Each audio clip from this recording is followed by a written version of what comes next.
Bum bum ba-da-dum bum bum bum ba-da-dum bum bum bum bum bum ba-da-dum.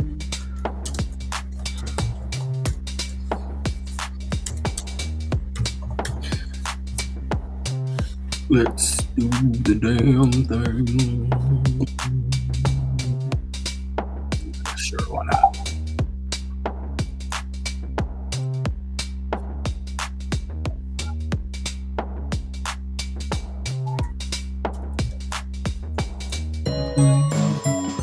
Oh.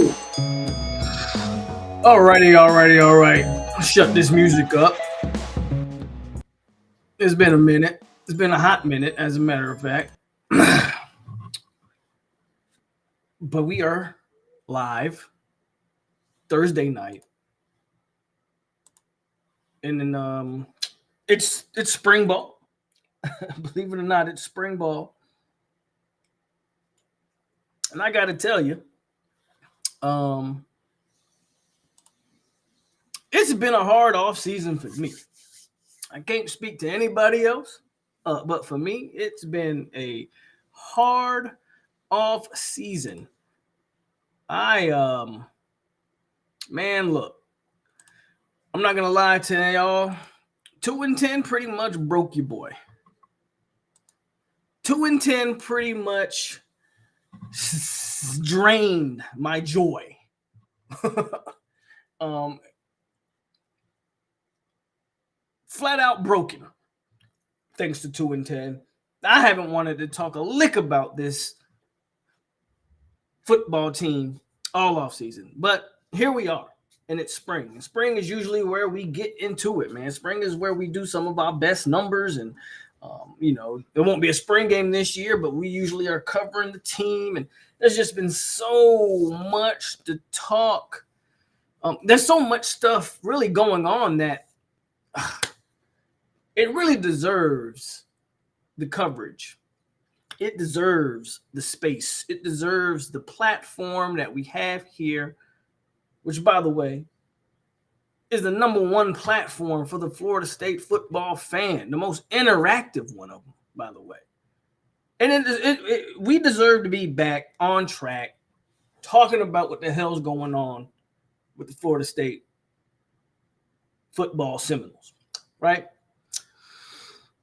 And so here I am. I'm back, and I'm gonna do my best to keep engaged. Because there's just so much, man. We got so much stuff that we need to go over. I mean, since the last time we've talked, ACC and FSU and Clemson have settled.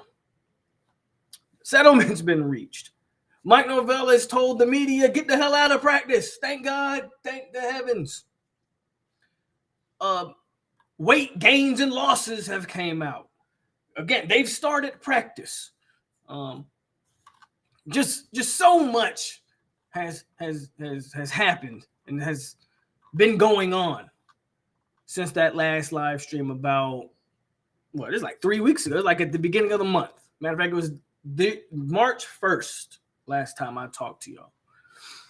And so we're going to talk about everything. Nothing's off the table. We are leaving 2024 in the rearview mirror. I'm not bringing it up anymore. That was the whole purpose of the last live stream, right? I'm doing my best to leave it where it was.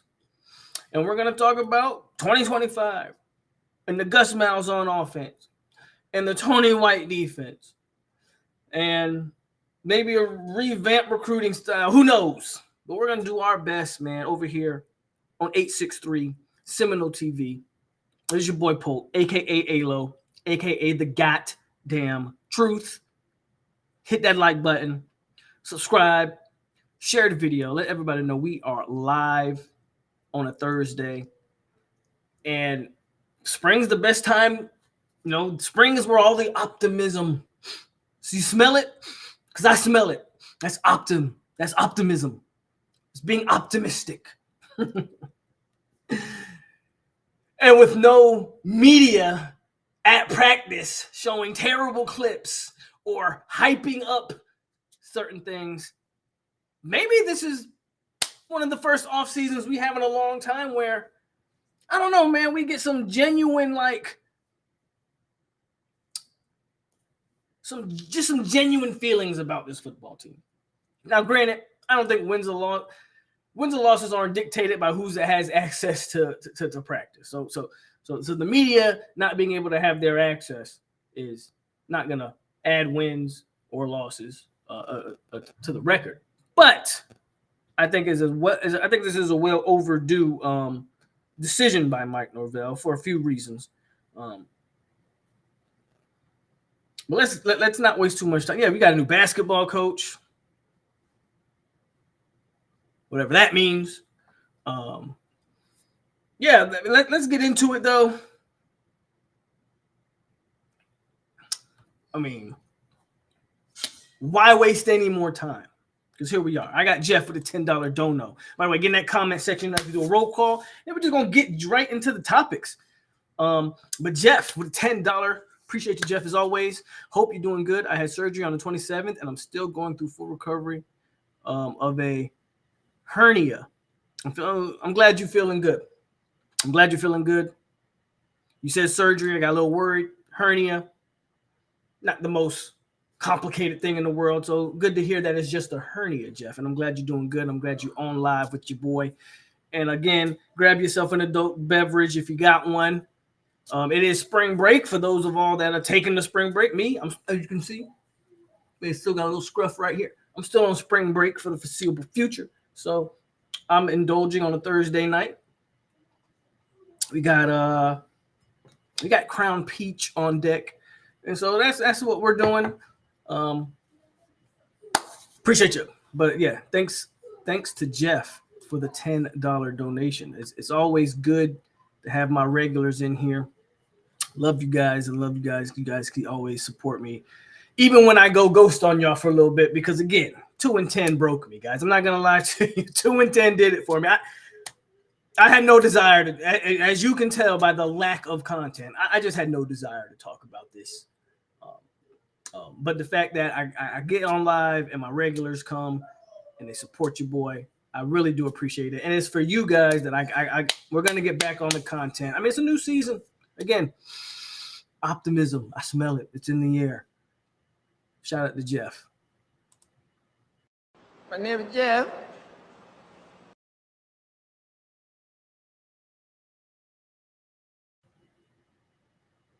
Okay, get in that comment section. We'll do a quick roll call, man, and then we'll just start spitballing here about, I don't even know where I want to begin. But we'll just start spitballing here shortly. Give me 1 second. Give me 1 second. I got a brisket that's smoking that I need to go check on. So give me a second and I'll be right back. But again, in the meantime, get in the comments, hit that so you can make that roll call. But again, I will be right back shortly.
All right. We're back. I had to check on the brisket. Not done yet. A little bit more time on there. Trying to smoke me some meats. Anyway, let's do it. Peter Shields is in the building. I got KCS in the building. He says, day 2 interview of Mike. Coach still looks pissed. Still fumbles around with what he's trying to relay to the media. Hope that man's message comes through better at practice than it does in interviews. Mike's never been a good interview since day 1. Montre's in the building. Vontae B. Of course, Jeff is here, as we already know. EMG, FSU Tony, Tyler, Hedden. What's going on, man? Ain't seen you in a minute. Jeff says a lot of things happening. Spring balls, we're getting a hell out of this conference soon. Brandon, what's good with you, my brother? He says if recruiting gets drastically better under a 59-year-old Gus, Mike might as well hit the road, LOL. Tyler says, I don't know how I'm going to get through this offseason without 20-minute practice clips where 10 minutes are stretching and 2 minutes is Coach Thompson doing the strip. Don't forget about the water guns. Don't forget about water guns, and don't forget about Mike Norvell racing the defensive lineman for whatever reason. Yes, I don't know how I'm going to get through it either. Mr. Wolf Strain is in the building. Ray Fitty. Montre says, new year, new team, new attitude. We Florida State. Shout out Montre. Raul in the building. And Mr. Wolf says, hopefully the new coaching staff can put in the work. I think they're going to put in the work. Where do we start? Okay, let's just start with my own personal opinions on spring. And kind of where am I at? What's up, Tevin? I'm okay. Again, I'm leaving. What's up, Brandon Brazier's in the building? I'm trying to leave that stuff in the past, but I got to be bluntly honest with you, and then we can go forward. I've been very clear. Mike Norvell needs to, FSU needs to go from 2-10 to 10-2. To me, that is okay, maybe we can get this thing rolling. The way I see it, and granted, there's a lot of things that happened between now and that Alabama game. That's where we kicked the season off. So obviously I can be proven wrong. I have a hard time. Man, really. Just from what I see, from face value. Matt J, what's good? I'm looking at a 7-win team, man. I'm looking at a 7-8 team. Just on face value. That doesn't mean the beautiful thing about everything that I'm going to say or have ever said.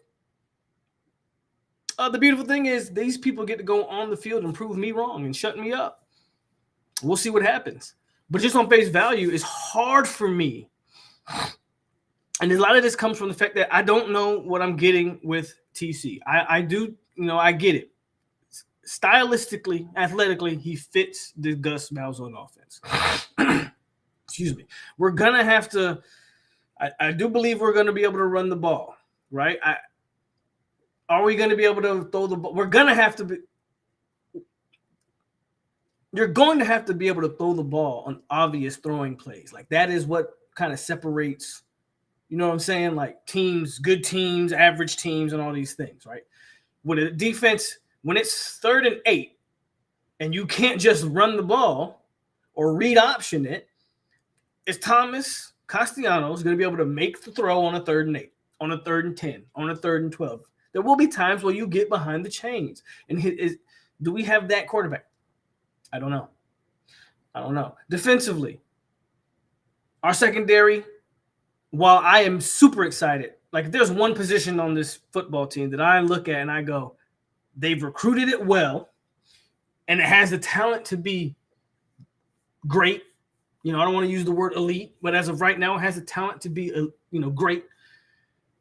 But, big but here, big question marks across the secondary. I don't know who's starting at what corner spot. I don't know who's starting at safety. While I believe they have recruited it well, while I believe there's talent there, right, there's question marks. So everything I look at, I go, it's hard for me to go more than 7 or 8 wins just as of March 20th. It's hard for me to go more than 7 or 8. That's just me being objective. That's me being like, I'm not a sunshine pumper, but I'm also not I'm not going to sit here and try to rain on anybody's parade. I'm just being objectively honest here and going 7, 8 at best. You know what I'm saying? What needs to happen for FSU to exceed those expectations of 7 to 8 wins? Well, it's pretty simple. TC has to be better than he's been. He has to be more of a consistent passer. Yes, athlete. Yes, he can make plays. Better, more consistent passer. Literally every O-line that they've brought in the transfer portal has to hit. That right there gives me cause for concern. Because as much as I like what they did in the portal, how realistic is it for me to go every single O-lineman hits? Like, how realistic is it for us to sit here and go every single transfer portal player hits, let alone on the offensive line? I wouldn't say that if I felt like there was offensive linemen currently on the team or that were on the team before the transfer portal guys that I could go, well, if they take a step, then this guy doesn't have to hit. Well, just a quick question for the chat. Not counting the guys you brought in the portal, who on that O-line does anybody have any faith in taking the next step and being like a consistent contributor or a borderline starter? I'm just, please, that's a serious question that I would love for somebody to answer in the chat for me. What's up, Antoine?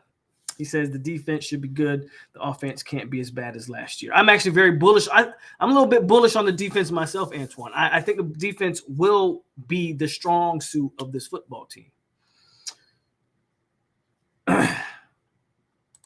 Well, he's in the mix. We'll see what happens. Again, don't worry about Rawls because nobody covering this team is at practice to actually see what Rawls is doing. If he plays and he's good, shout out. Shout out to Rawls. But whatever you're hearing is just speculation. Peter says he has 0, and that's where I'm at. And that's not that. I mean, I don't know. Is it a knock? I guess, but I don't have any confidence. Like, I don't think Lucas Simmons will be ready.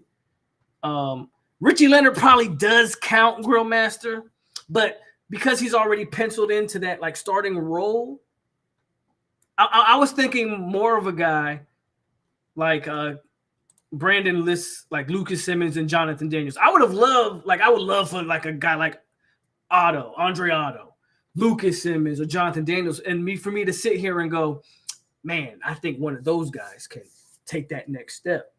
It's hard for me to, I don't see it. Hopefully, maybe like the only name that comes to mind would be like a Jalen Early. And that's because he's been in college so long. Right? And he had moments of playing well. Even last year, he had moments of playing well. But is he good enough to take a starting spot? I don't know. Jeff says, where everyone is Lyman, were proven on the field. And there are veterans that know that they're doing what they're doing. And they were starters on their teams, and they got the right offensive line coach. I don't necessarily disagree with that. You are getting veteran guys on that offensive line, guys who have played plenty of football, but I guess my rebuttal to that, Jeff, would be, and again, I'm not trying to keep reverting. We're trying to leave last year in the past, but last year's O-line had more starts and snaps than any O-line in the country. But you combine the amount of starts and snaps that O-line last year had, it shouldn't have been as bad as it was, right? Otto and Simmons. Yeah, so, I mean, there are names, but they got to take the step, right? They got to take the step, and we got to see it.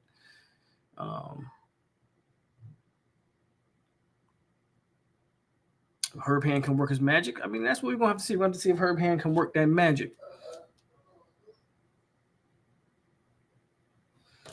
I think we've got the body types, just need someone in there to coach well. That's why we hired Herb Hand. I don't disagree with you, but like I always say, coaches are great. You got to have the horses. And so my question isn't about Herb Hand. Like Herb Hand, Got it. Herb Hand still has to have, you know, whether you're an artist, whether you're a potter, a sculptor, you have to have the clay. You have to have the materials to work with to create your masterpiece. Does he have the materials? That's my big question. It's not. I'm not questioning Herb Hand per se. I'm questioning the materials. I'm questioning. I'm not questioning the race car driver. I'm questioning the car. I'm not questioning the jockey. I'm questioning the horse. Does he have the materials? Does he have the horses in the stables? Does he have the requisite tools, to get guys where they need to get to?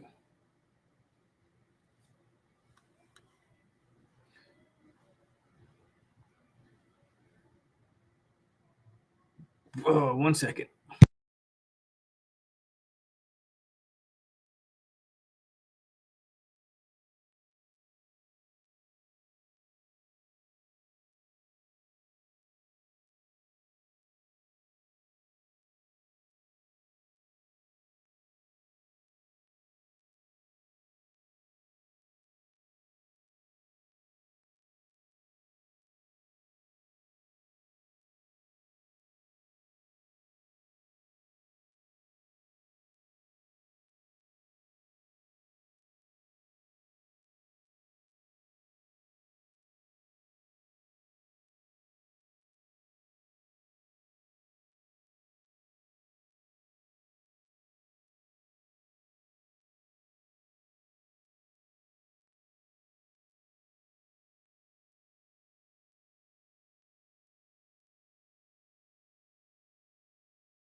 All right.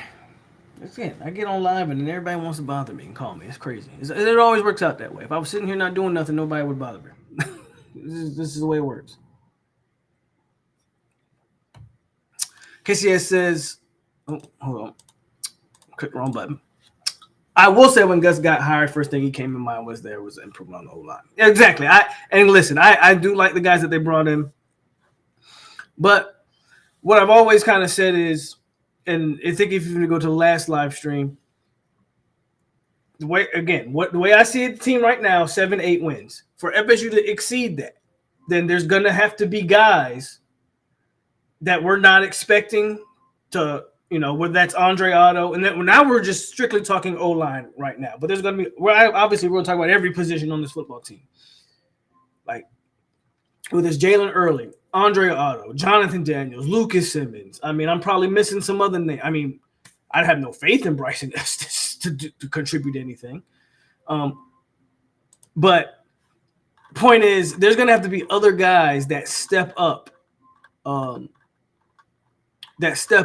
To contribute, and maybe they get to the, you get players that you weren't expecting to contribute. Jerry, go turn off that alarm. Speaking of that, let's just look at the offensive line weight gains and losses. So there is some names that I'm asking names, right? So here's some names. Here's the offensive line as a whole. Gunnar Henson, everybody expects him to start at one of the tackle spots. You got Adrian Medley. He's going to start at a guard most likely. Luke's going to be your center.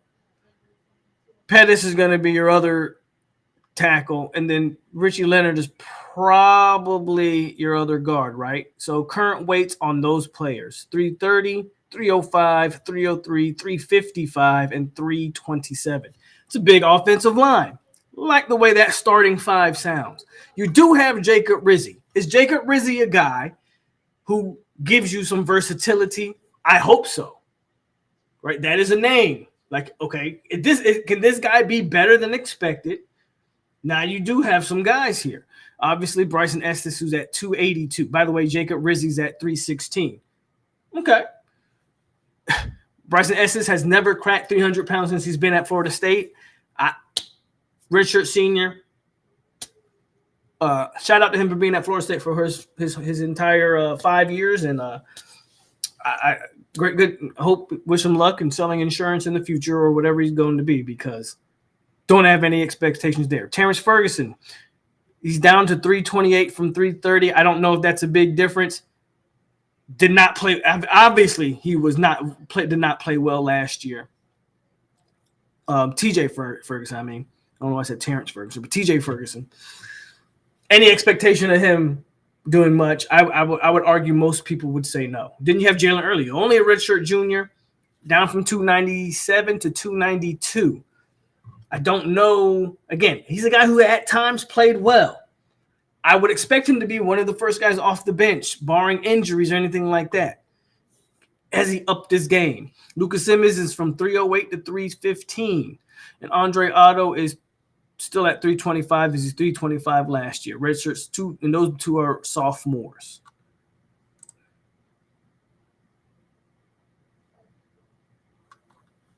A couple other of the offensive linemen. Jaden Todd, redshirt freshman, 324 down to 320. Ty Helton, he's from down to 281 from 292. Jonathan Daniels went from 291 to 290. I was kind of hoping to see more of a weight gain from Jonathan. Jonathan Daniels is a unique player to me because I believe that is a guy who could be an NFL caliber guard. I don't think he's a tackle, but he has a tackle's wingspan, but he kind of lacks in the height. But he has I think, if they can, I don't know if necessarily that weight matters. I'm interested to see if they get anything out of him. Manasseh, he's up to 310 from 300. And then, of course, you got Mario Nash. I expect nothing out of Mario Nash as a freshman.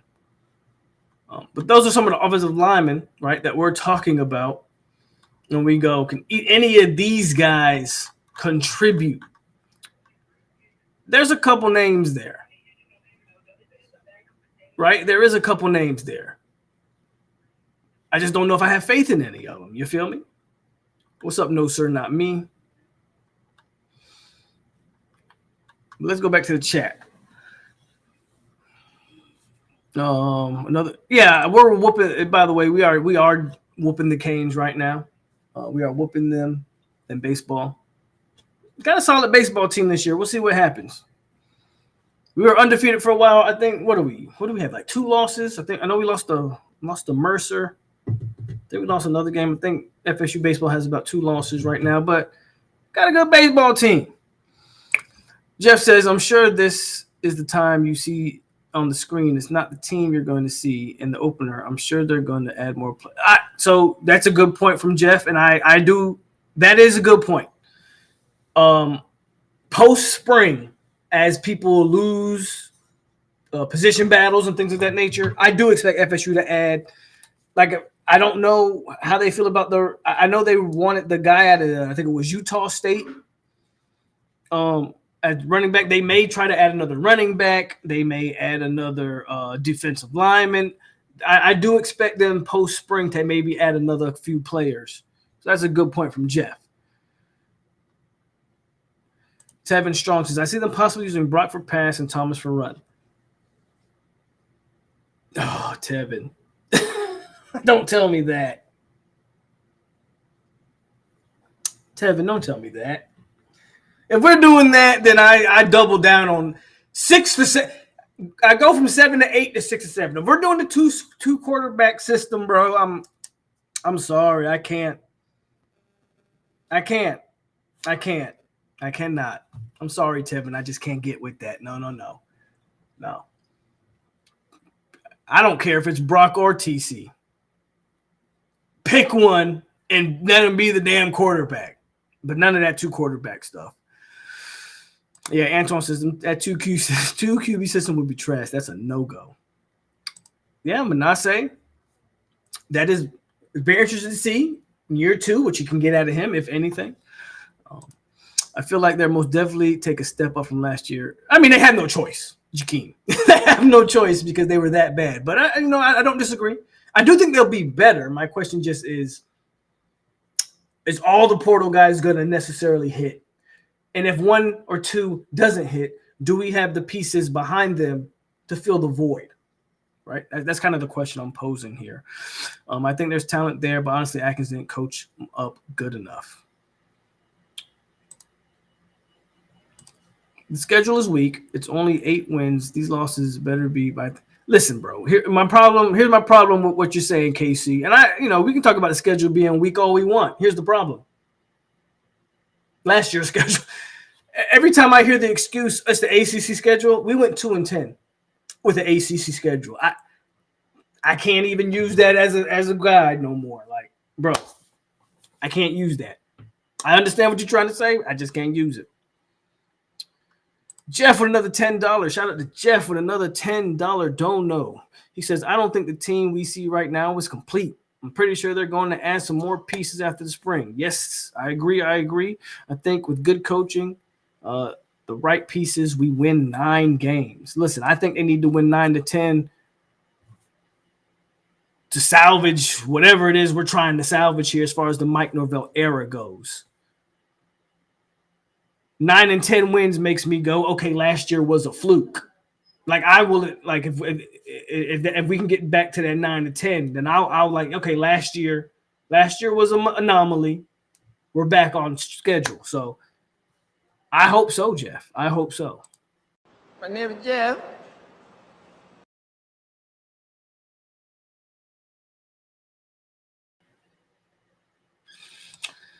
My man Seminole Zach says, what up, Polk? What up, no fam? I took the winter off from any FSU talk. Don't blame you. I'm feeling optimistic coming up. It's optimism. It's in the air. Smell it. Gus going to show Mike what a team is supposed to look like. Jalen Early had an injury. He played last year. He might have got injured at some point. I know he played plenty of snaps for us last year, though. Yep, we're whooping them Canes. We whooping them in baseball. What's up, Zay? Good to see Zay. Zay is the one Kane fan that I can always count to be in here. So y'all shout out, show some love to Zay. Win, lose, or draw, Zay be in here. Shout out to Zay. He said, bully us in baseball, but not in the trenches. We'll see. We'll see, Zay. It's a new year. We'll see. We lost to Florida and Mercer. Okay. Yeah, I knew we had lost to Mercer. I forgot who the other team we lost to. It was Florida. Go figure.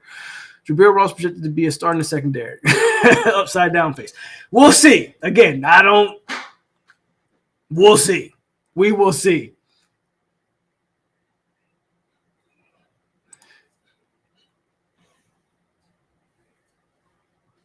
What's the defense? We're gonna talk about all the positions. Right now, we're kind of stuck on the O line, but I think we're getting every position on this team. I want 10 wins, 10 tour. Look, y'all saying what I've been saying from Jump Street. Mike needs to go 10 or better. You went 2-10, now go 10-2. I don't disagree with y'all. I'm just stating there's what I want, and then there's reality. As I see it now, it's hard for me to see a 10-win football team, but they have an opportunity, obviously, to shut me up. They obviously have an opportunity to shut me up here. So I mean that's the offensive line, and again, I like the additions they brought into the portal. I'm very excited for certain guys. Specifically Micah Pettis. Luke Pettenbon might be the best addition. And like, if he is as good as he was at Wake, if he brings that here, that might be your best addition, because that center position molds the rest of that off. I really believe that.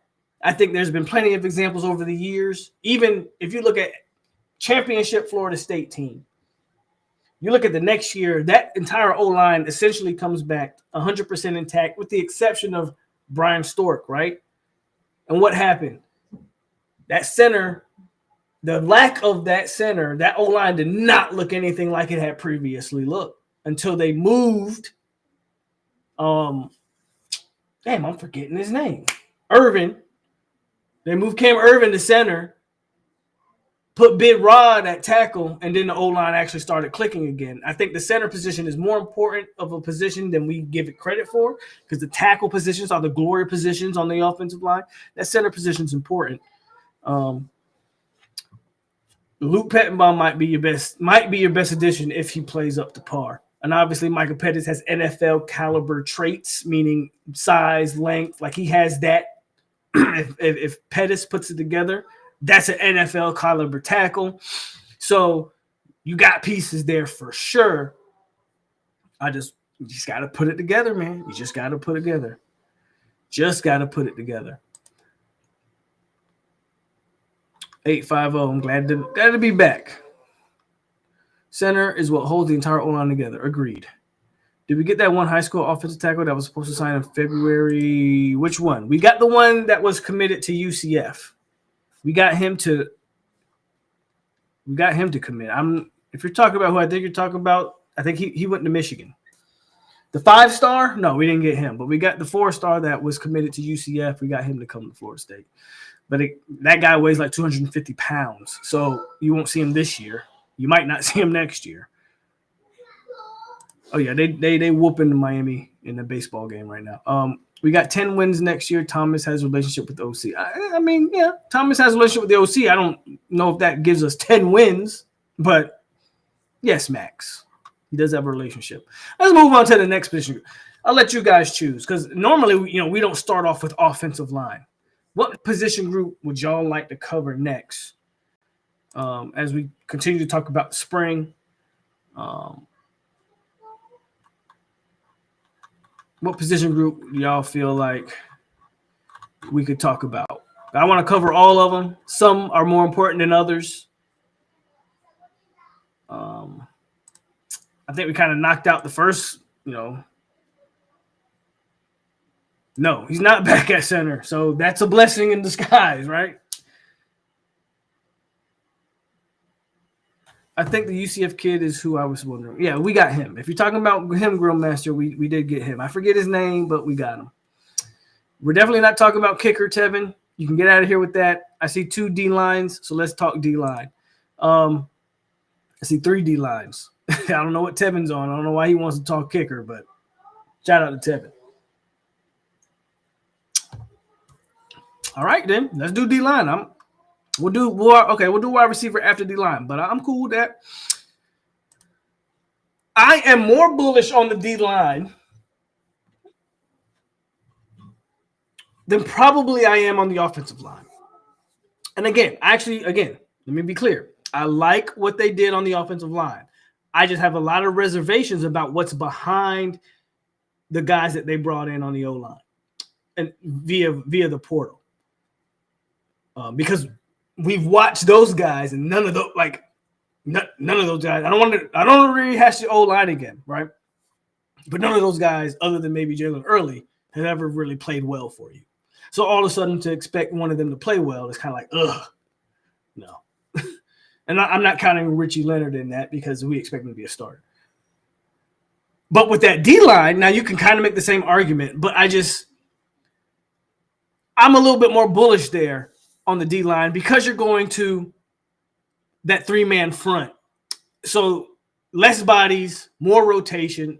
D-line and O-line are completely different in the sense of there's the better your rotation on the D-line, usually the more impactful they are. Where your O-line, that was Atkins' big problem. You rotate too much. There's no chemistry. There's no cohesion there. Your O-line's all whatever. That 3-man front, I think, benefits. Let's just look at the defensive linemen as we have it right now. Darrell Jackson is up to 337. I mean, he's just a big dude. He's a mountain of a dude. There's a lot of expectations that's going to be on Darrell this year with no Joshua Farmer there for sure. He got to be a leader. He's the guy that came back. He's the guy that has all the measurables. I mean, he's a 6'6", again, 337, long arms, is pretty fast for his size. Hey, Darrell Jackson can put it together. He can make himself a lot of money this year, right? Then you got Deontay McCray. He's actually lost weight from 283 to 274. Interesting to see how that pays. Daniel Lyons, sticking around that 290 mark. He went from 294 to 292. That's a guy that I'm looking at. If there's a guy that I think can make an impact that no one's talking about, a kind of a dark horse here, I think I like Daniel Lyons a lot. We'll see, though. Tylen Coleman, I believe that's the JUCO guy. He's up to 301 from 284. So that tells me that they're working to move him inside more so than being on the outside there at 301. KJ Sampson, that's another guy. He's in the same category as a Daniel Lyons for me. Young guys have some talent. I want to see what they can do.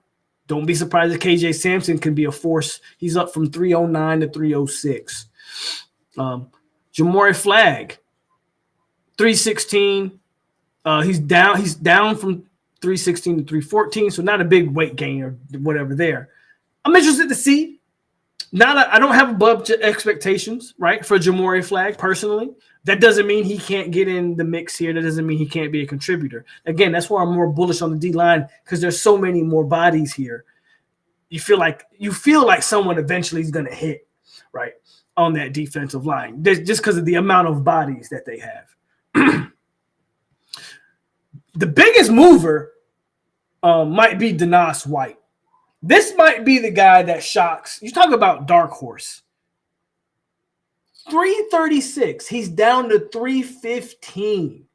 I don't know if some of y'all realize how much of a significant weight loss that.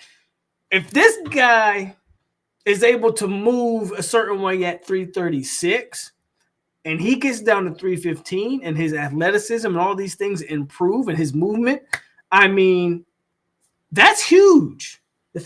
That at a minimum, and again, I want to caveat, or not caveat, wrong word. What's the word I'm looking for, guys? Not caveat. I always do this. I'm running a blank. Basically, I want to put an asterisk until I can think of the word that I'm thinking of. Somebody probably put in the chat. Weight gains and loss, asterisk, right? I'm putting asterisk. Weight gains and weight loss is not indicative of being a good football player or not.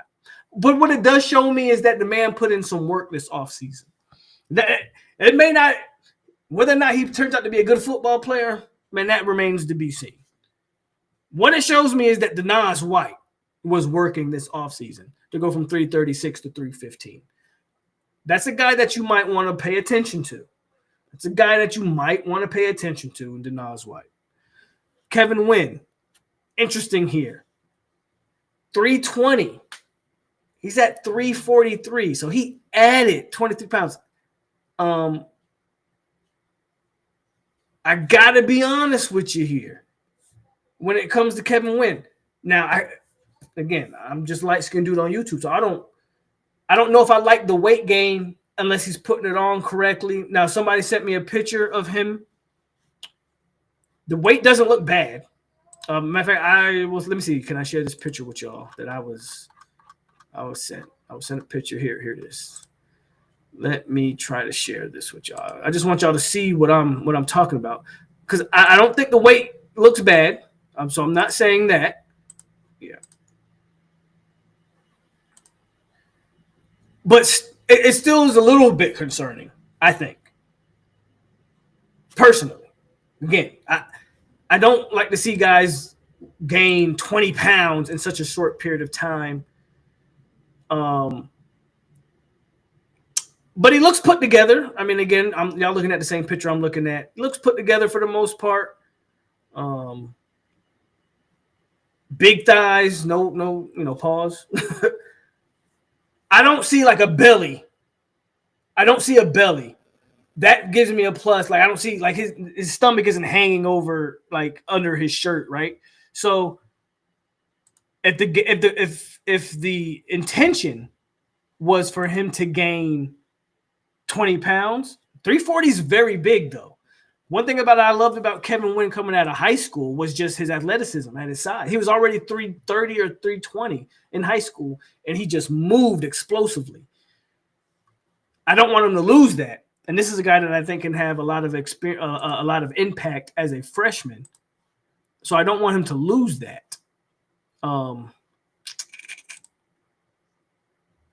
that's my hope. My hope is that the weight gain there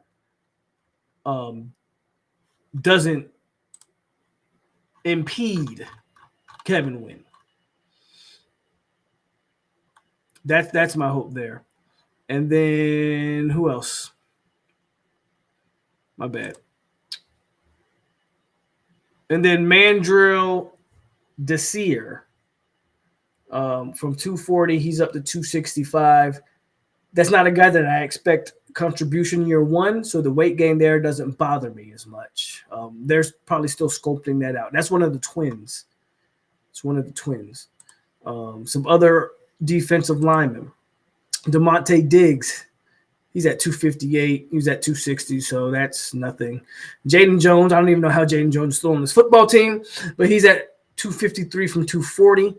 James Williams has gained 12 pounds, came in at 250. He's at 262. I did see his interview recently. He doesn't look like he lost any or gained any bad weight. Jason Jenkins, this guy that we talked about last live stream, I think he had like a spring-ending injury. 281, but he's down to 270. My question with Jason Jenkins is that my hope is, being that this is a guy that reportedly has an injury that's keeping him out of spring, I'm hoping that weight loss isn't muscle mass. Aaron Hester, 244. He's at 241. Amari's at 230. That's a big time for me. That's a guy that I think they can use as a situational pass rusher. So 230, I don't make that blah, blah. I'm stuttering here. At 230, I don't think that makes him an every down player, but a situational pass rusher like I predicted months ago. That makes sense to me. 230 makes sense to me. Tyron Lee, this dude came in at 245. He's guy. I don't know how Tyron Lee's gained like 40 pounds. I saw a recent interview of him, and you talk about he doesn't look like he's 277. So that means that I don't know. He's got to be putting that weight. Even Jesse Harold, they say he's came in at 215. He's up to 247. So some of these freshmen, that defensive line, again, that's why I'm way more bullish on this defensive line maybe than a lot of people. Again, weight gain is not indicative of being a good football player, but some of it can tell you if a guy's been working or not working. You got to think when it comes to the freshmen that some of these weight gains are by design. Like I don't see how Jesse Harold goes from 215 to 247 by accident, right? So we'll see. We'll just see. Let's see what y'all saying in the comments.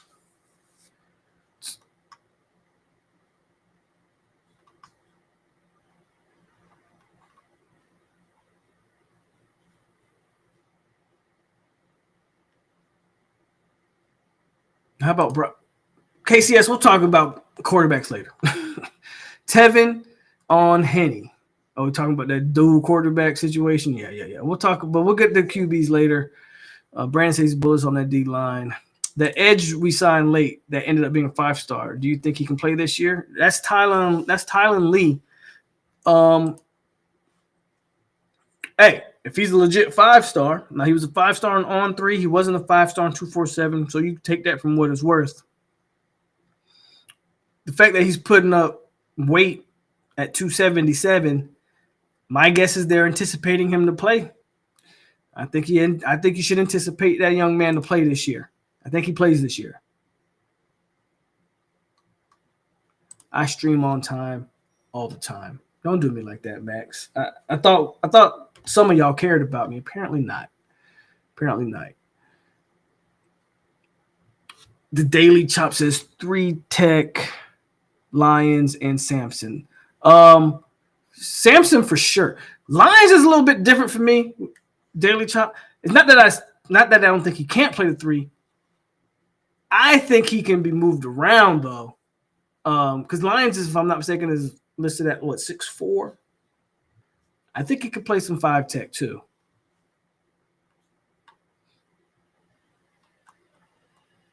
Denaz shed all that bad weight. Again, that's the guy that I think you got to pay attention to, Denaz White. I think I pay attention to some Denaz White. Wins gain is good. He was very violent. His high school tape is fun to watch. I love his high school tape. Again, my only concern is that extra weight lack bring down his explosiveness. If not, then Wynn's going to be a guy to watch. And that's true too. No, sir, not me makes a great point. These are just spring weights, guys. That doesn't mean 340. By the time August gets here, I mean, Wynn could be down another 20 pounds, or whoever we're talking about here could be up or down 5, 10, 15, 20 pounds.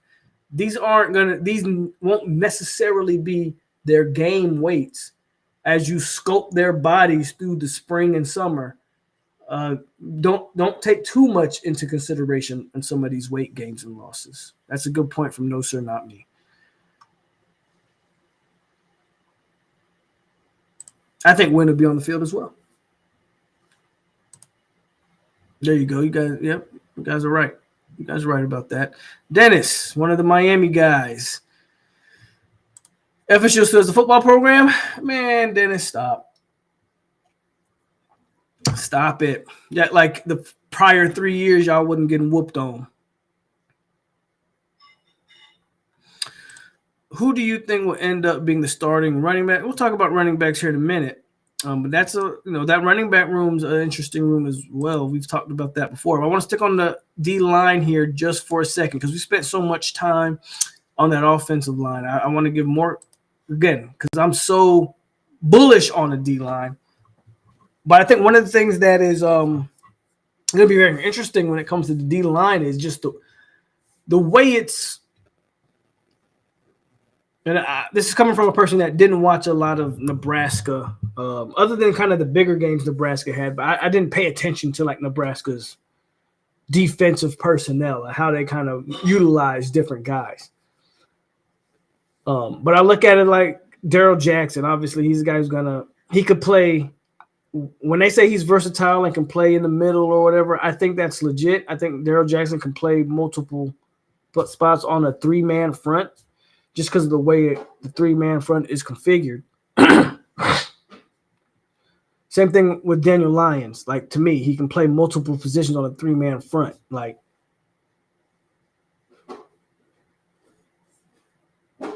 three or five. I think Daryl's 3 or 5. And then you look at, talk about KJ. But then you also got to have those legit nose guards where I think Daryl fits into that. But so does Denaz White, Kevin Wynn. And then you got the kind of like the pass rushers. And did Nebraska, I guess the question I'm asking is, did Nebraska stand up their pass rushers? And my thought process is, right, normally in that 3-5 or that 3-man front, your pass rushers are usually on the edges standing up. Like, is James Williams going to have his hand in the dirt? Is he going to be standing up? I expect a guy like Amari Williams, if he comes in, he's going to be standing up, not so much have his hands in the dirt. Jason Jenkins, that's another guy who, how much does the spring hurt him? But he's a long. They added so much height and length on the defensive line. It's really why I'm so intrigued of the personnel usage on the D line, more so than like anything. I think there's legit talent on the D line, and I think just the personnel usage. How do you line guys up? I think is going to be interesting to watch and kind of critical of how good it's going to be, because I can see a lot of different D-line combinations just from what I'm looking at. Like, I can see, let's just like go over a few of these. Like, I can see situations where Daryl Jackson's in the middle, James Williams has his hands in the dirt on one side, you put Jason Jenkins on the other side, or Deontay McCray on the other side with their hand in the dirt, and then you stand in Amari Williams up or Aaron Hester up, or you got KJ Sampson at the nose guard and Daryl Jackson at the 5. I don't know, man. I see so many different kind of combinations on the D line. It's one of the reasons why I'm so interested in it. I'm very interested to see how they run that defensive line. Yeah.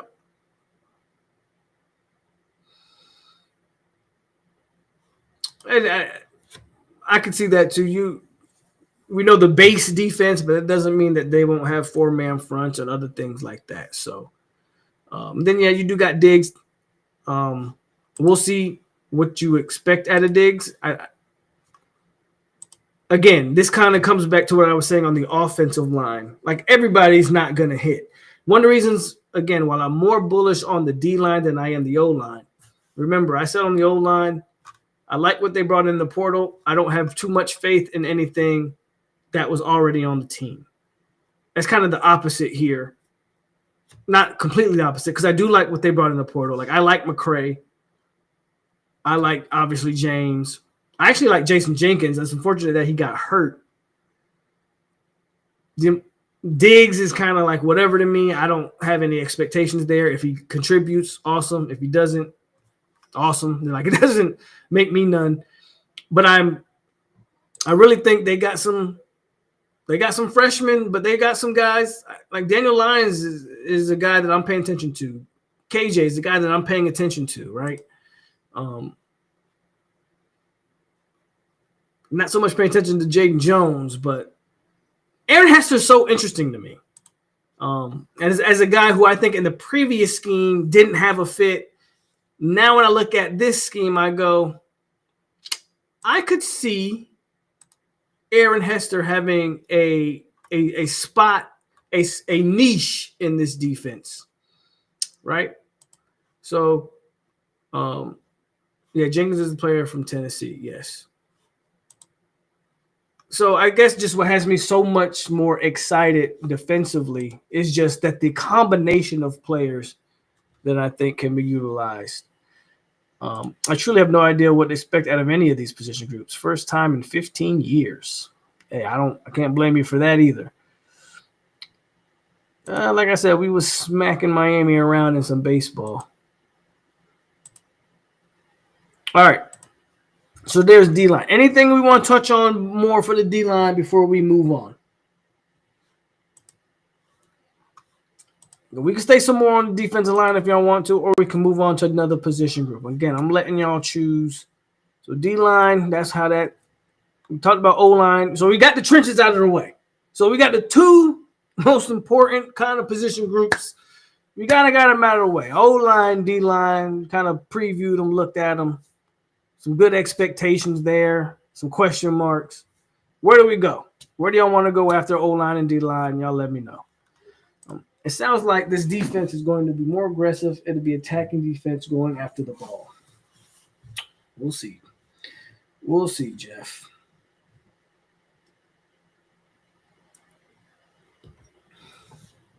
No, gotta wait. Hit the like button, please. Hit the like button. And again, share the video. Good to see 56 people in here. Hit the like button for me. Tyler says running back. So if nobody else is going to answer, I'm just go with running back. Okay, Peter says running. Okay, we're going running back. Let's do it. Running back. Now, I don't have – let me see if I can find that because I don't have the weight gains and losses for running backs. I mean, I can get the roster up.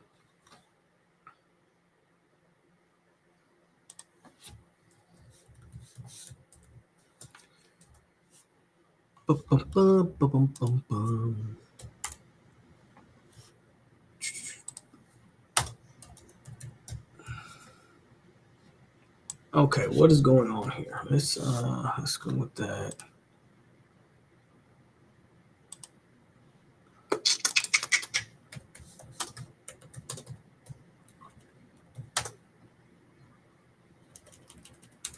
Give me a second. Okay. I didn't bring the I actually don't have the running backs up.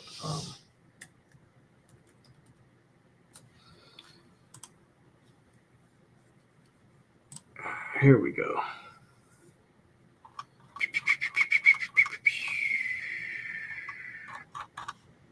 No, that's not what I want.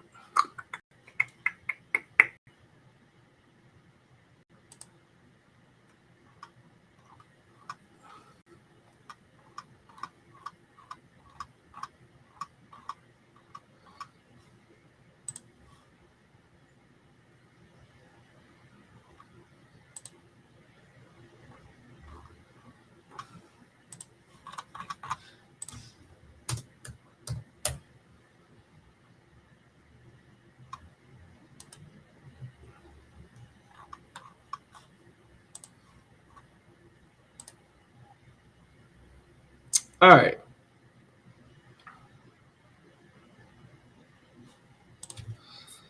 Let's see. Is this accurate? Or is this last year? This might be last year's. What the fuck?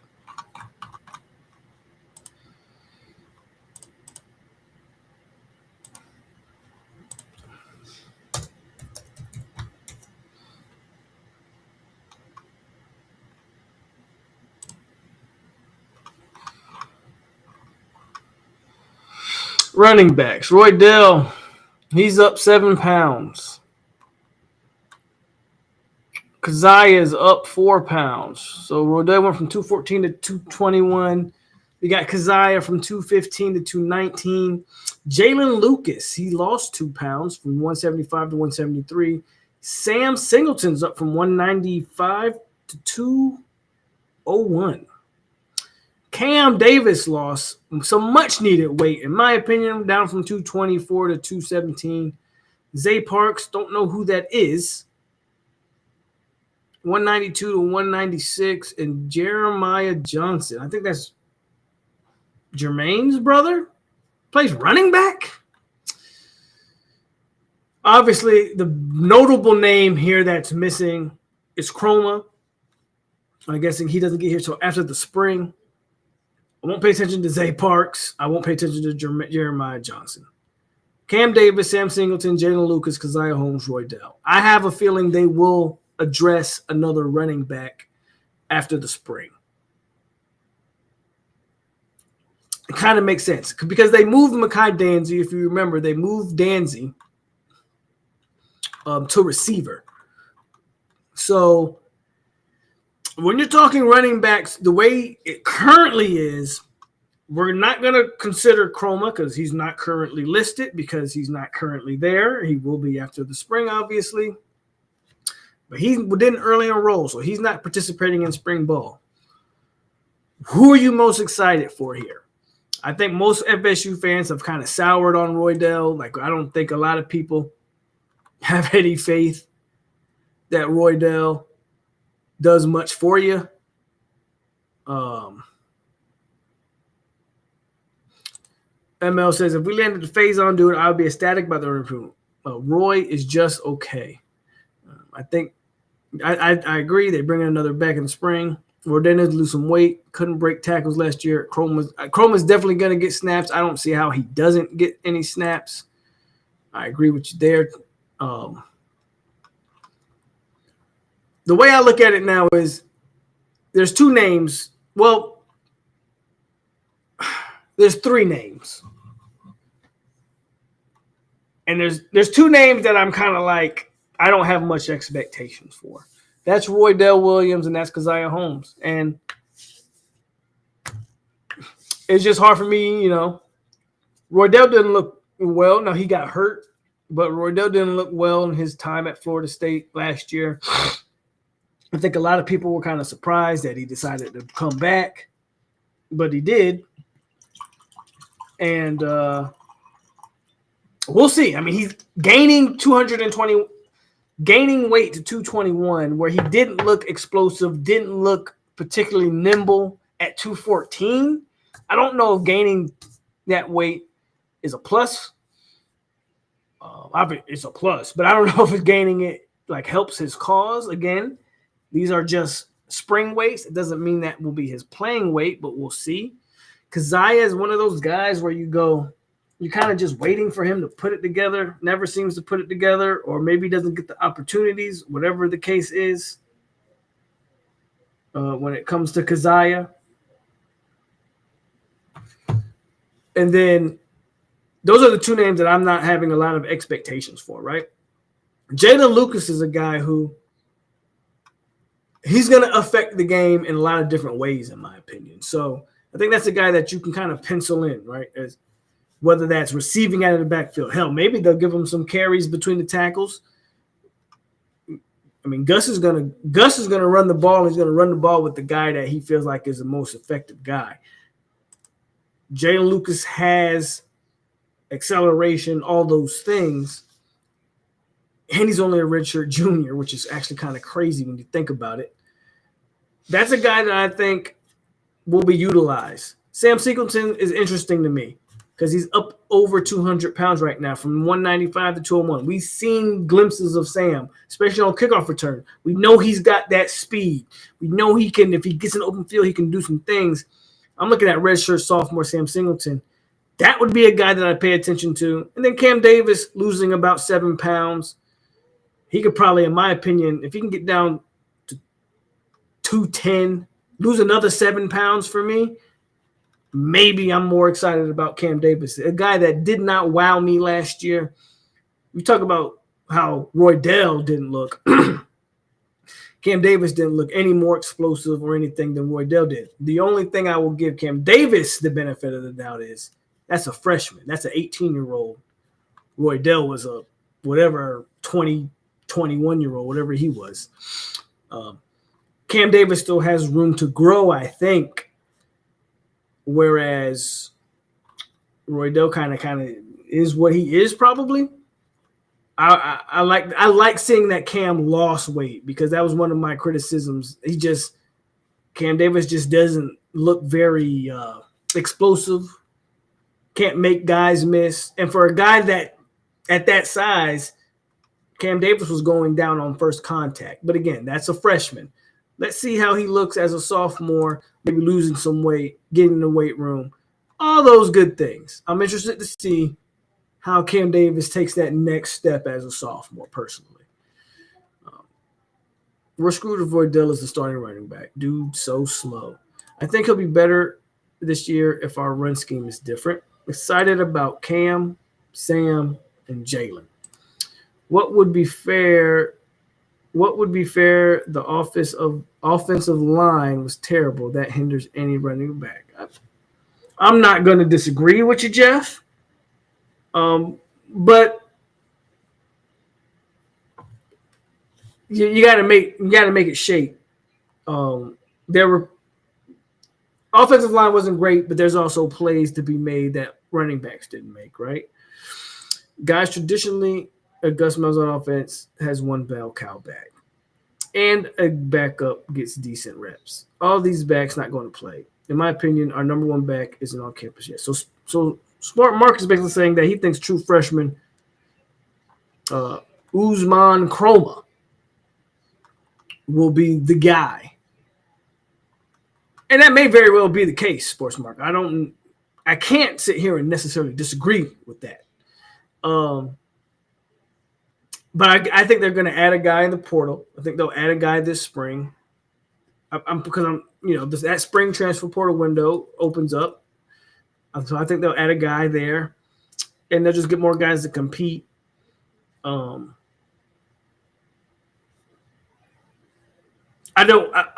guess my only reservation is I don't like to put that much pressure on that true freshman. But if he's that good, then we'll see what happens. But even Dalvin Cook, right, wasn't that guy as a true freshman. Remember Dalvin Cook's struggle as a true freshman. He fumbles. So I guess I'm sort of just kind of like, I like to reel some of y'all in. Not that I don't think Chroma will be a beast. Not that I don't think he's the future, whatever. I'm just saying, as a true freshman, when you put that much pressure on him, that kind of doesn't pan out. The best running back in the history of the school, Dalvin Cook, as a freshman, he had his growing pains as well. I don't know if I want to put that much pressure on Chroma day one. I would like for Cam Davis, Sam Singleton, I would like for one of these other running backs to take that load off of Chroma. And if Chroma's in the regular rotation, I would love it. But I don't know if I want to just say, let's put the weight of the world on Chroma off the rip and hope that it pans out. Roydell was not completely healthy last year.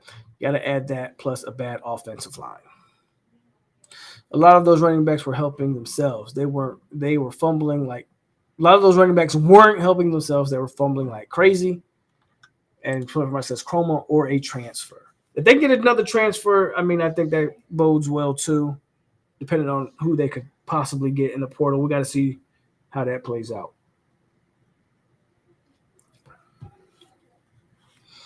Am I missing anything here on running backs? Running backs are there's not a lot to talk about. I haven't heard anybody mention Keziah Holmes. I think for the most part, y'all are kind of writing the history books there on Holmes. And again, Jalen Lucas, where I think he'll be a contributor. I just think he'll be a contributor in a lot of other ways. But we talk about guys getting major carries. I mean, you're looking at Sam, you're looking at Cam, and then as of right now, you're looking at either Roydell or Holmes. I mean, we know who's coming, but it remains to be seen how that plays out. I agree. I think last year kind of showed you that. I think Cam Davis they showed you that they're going to put Cam Davis in a position, and he's just going to have to produce. I mean, hell, first game of the year, you had Cam Davis getting passes out of the backfield that he was dropping. Now, that's a lot of pressure to put on that freshman running back to get like a first down. But if there's one thing they showed you, that they are going to put Cam Davis in a position. They expect greatness out of him, and they are going to give him the opportunities. Whether Cam Davis grabs the bull by the horns and takes advantage of it, it's up to him. It's up to him. That's completely up to him. Personally, I don't know if you can need to spend the money on a running back. Are we still spending money on the trenches? Still, you could always use but I mean, I get you, Jeff. I think the problem I have with that, Jeff, is again, I'm just going to read you the names.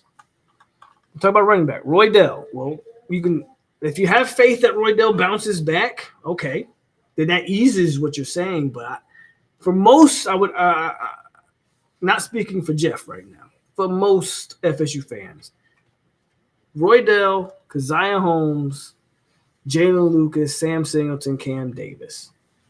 You probably want to add, you're bringing in Chroma, but you probably want to add like another experienced runner there. I'd be more inclined to agree if Jalen Lucas wasn't 173 pounds. That is a scat bag. That's a guy that you're going to use, but Jalen Lucas isn't going to get 15, 20 carries a game. So that's not a guy that I'm looking at. So then I take it from 5 really down to 4. And if you're telling me you have 4 runners with a legit freshman, then I think you got to add a transfer portal guy. I think you got to. If Jalen Lucas was 203 pounds, then maybe I would agree with that. Again, I don't know who Zay Parks is, and I don't know Jeremiah Johnson. I don't have those two ain't key and carry. If we're at a point this year where Zay Parks and Jeremiah Johnson are getting carries, guys, yeah, we should probably be talking about who's the next football coach.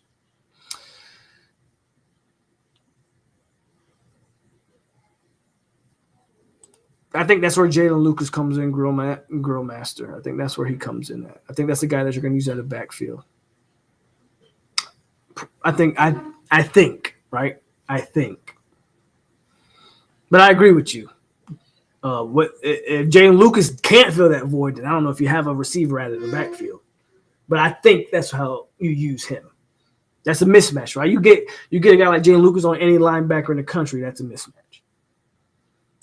I thought Holmes had potential. I think a lot of us thought Holmes had potential. 23 had some wiggle. Last year looked like he was running in mud. I'm waiting on the freshman to see what he got. I think the freshman got it, Brandon, but obviously you got to wait and see, right? But I think the freshman – my thing is you don't put the weight of the world on the freshman, and you know what I'm saying, and don't expect him to have those freshman problems.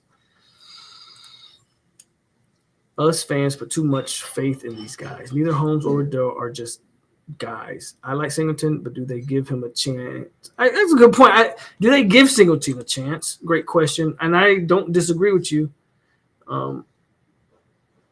If I'm reading what you're saying right, I think Keziah and Roydell are just Jags. I agree with that. If that's what you're saying, Sportmar, I think you need Cam Davis, Sam Singleton, and definitely Chroma to prove that they're not just guys. Because I think Holmes and Roydell are just guys. Running back committee, how will Norvell dish out snaps? Well, somebody brought it up. Gus likes to have a bell cow. He likes to have a guy that he's giving all the snaps to. So it's going to be interesting to see who they consider running back 1 coming out of the spring. Parks and Johnson are walk-ons. Yeah. So they again, if they're playing, we are in trouble. They moved Danzy to receiver. They did. I want to see Miami so bad this year. What's your take? Take on us beating Miami? William, how are you doing? Go watch the beginning of the live stream if you want to answer to that question. Yeah, that's what I'm saying. Okay. Yeah, I agree with that. If that's what you're saying, I agree. Roydell and Keziah are just Jags at this point. You need Sam. You need Davis. Lucas is kind of this for me. Not that I think he's not a traditional Gus Malzahn back, in my opinion. He is a guy that you can use in multiple ways. Obviously, we think Jalen Lucas will be on punt returns and things like that.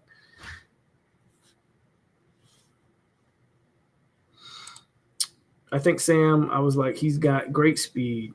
He's got good wiggle. I think Sam Singleton is a sleeper in that room. I completely agree with you. I think Sam Singleton is a sleeper in that room. I think I was saying it all of last year that Sam Singleton was a sleeper in that room. I would love for him to get an opportunity. Unless one of them is Trayshawn Ward. Yeah, I don't even see that. Because even Trayshawn Ward, to your point, I know you put the LOL at the end of it, but Trayshawn Ward was a legit 3-star, high 3-star coming out of high school.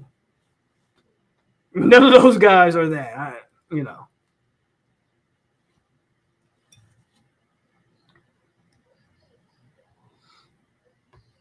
All right, guys, next position. Again, I'm letting y'all guys dictate the conversation tonight. So we've already gone over the trenches, the running back room. Where we go next? And by the way, hit the like button, subscribe, share. That's your boy in here doing the damn thing. And don't be shy, man. If you're watching, hit the comment section. Don't be shy. Don't be afraid to join the conversation, man. Again, most interactive show on YouTube for the Florida State football fan. So I saw the Daily Chop, bro. Don't be get in here and add to the convo. Other people get in here and add to the convo, man. That is what I live for. We haven't done linebackers yet. I got wide receivers. I got linebackers, tight ends. If y'all want to go tight ends, we can do tight ends. Entire backfield is Jags outside of Lucas and Chroma. That's interesting, Hank. Until proven otherwise, I probably don't disagree with you. I think I would add Sam Singleton to that because I don't know yet. Cam Davis has a lot to prove to me, but I give him the benefit of the doubt. You know what I'm saying? Because he's a freshman or was a freshman. So I hear you. Hank. I don't, we got receiver, we got linebacker, tight ends. We're going wide receiver. Wide receiver looks like the vote. Mighty Noel says, "What up, Pope? Never been in this position. No, never been into an 10 position. We have to wait and see. The work is going to be like on either side of the ball, bro. Really a strange feeling, honestly. This is crazy. It's insane. Again, this is why 2 and 10 broke me. It was hard for me to get on here and never talk about this. But here we are. But we're going to go to wide receiver. I like that. We go from running backs to receiver. I think that is a good good segue here. All right, here we go. Well, obviously, we're going to start off with the gains and losses, and then we'll just kind of get into the players. Squirrel White, he gained 3 pounds, 167 to 170. Not a big thing. Deuce Robinson gained 2 pounds, 220 to 222. Hakeem continues. He looks like a defensive line. Like Hakeem, every time I see him, it looks like he's huge. But he only gained 3 pounds, but he's at 218. Jordan Scott, he gained 4 pounds from 215. So he's at 219. Jalen Brown gained 7 pounds. Good weight gain for him. That's another speedster. 174 to 181. Luane McCoy's up to 184 from 176. That's another guy that gained some weight. I don't know about that one. Luane McCoy didn't look very explosive as a freshman. I don't know if the weight helps that, but we'll see. BJ Gibson, who's a baseball team, by the way. BJ Gibson might have a decision to make. By the way, BJ Gibson might actually have a decision to make, whether he's a baseball player or a football player, because he ain't just some scrub on the baseball, on the diamond. He can play. But he's up at 198 from 193. Danzy, the newly moved Mekhi Danzy at receiver. I like the move. I hope they use him. He's up 4 pounds to 189. Elijah Moore lost a pound. He's at 203. Camden Friars, he didn't put on any weight. He's still at 192. I'm not going to talk about Willie Suarez because he's not going to see the field. But Javon Boggs, that's a big name there. That's a guy who I said it when we got him. I think he's a football player. I don't care if he has the greatest athletic profile, especially when it comes to receivers. Sometimes you just get guys like Javon Boggs. Like, he reminds me of the Chad Johnsons. He reminds me of guys that you go, athletically, he's not deep. Metcalf, he's not Julio Jones, he's not these athletic Calvin Johnson. My GoPro is just acting all crazy. How do I look? Am I good? My camera just started wigging out on me. Am I good? Anyway, I think I'm good. It looks like I'm good. Just give me a thumbs up real quick if I'm good, because my camera just did like a flicker. I don't know if y'all saw it on y'all's end, but I definitely saw it on my end. So before I continue, I just want to make sure that I'm good. And my chat's not moving, so either y'all don't hear me or y'all are just not responding. Okay, Peter says I'm good. Matt says, okay, thank you guys. Yeah, my camera did something, but you guys say I'm good. So yeah, what I was saying, Javon Boggs just reminds me of a football player, and that's a guy that I think, and I don't say this a lot about freshman receivers. If you told me they got him on the field early and got him opportunities, I wouldn't be shocked. I think Boggs has opportunity to be that guy. Here's a guy who I don't know about. Tayshawn Gelsey. Now, here's this is why I said I don't know about him. If you remember, one of the reasons why he flipped, and I believe he flipped from UF, he flipped because Florida State told him he could play receiver. UF wanted him to be a tight end. Well, here's the problem. The man is up from 215 to 235. He's looking like a tight end. I don't know if I like that from that freshman. Tight end seems to be like the position he probably should be playing. We'll see. We'll see what happens there. Not a fan of the tight end move. Or not a fan of – I'm not going to say I'm not a fan of it, but when I see the weight gain, you're a tight end, bro. But here we are. We brought him in as a receiver, so we'll see how that plays out. But there's your receivers. Jay Knoll he came in here and he said he's being all pessimistic. No optimism in the air for Jay Knoll. He says them boys going 3-9 and all the wide receivers are bust. Damn. How many years does Deuce have? I believe Deuce has 2. The Deuce is let me check. I'll tell you right now. Deuce is a junior. So he's got this year and next year. Hakeem need to lose weight, too top heavy. Go baseball, BJ. If he's legit at it, I agree with that, honestly. It's very important off season for Hakeem. Either he steps up. So I agree with that.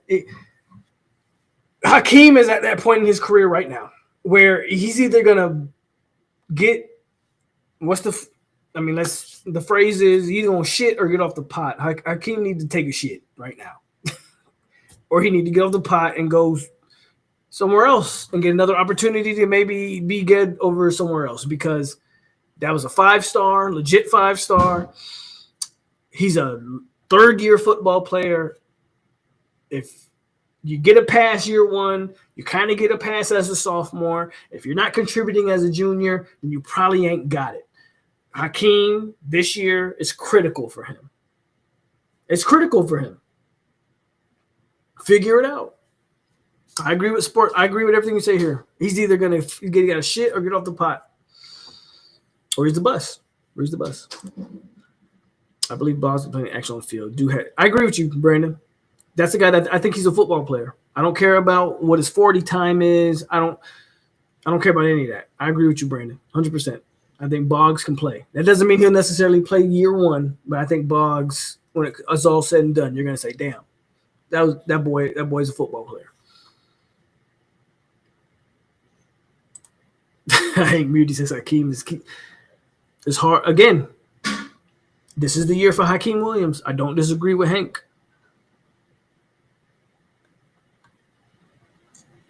Yeah, he's going to be a tight end. With that size, I don't see how you keep him at receiver.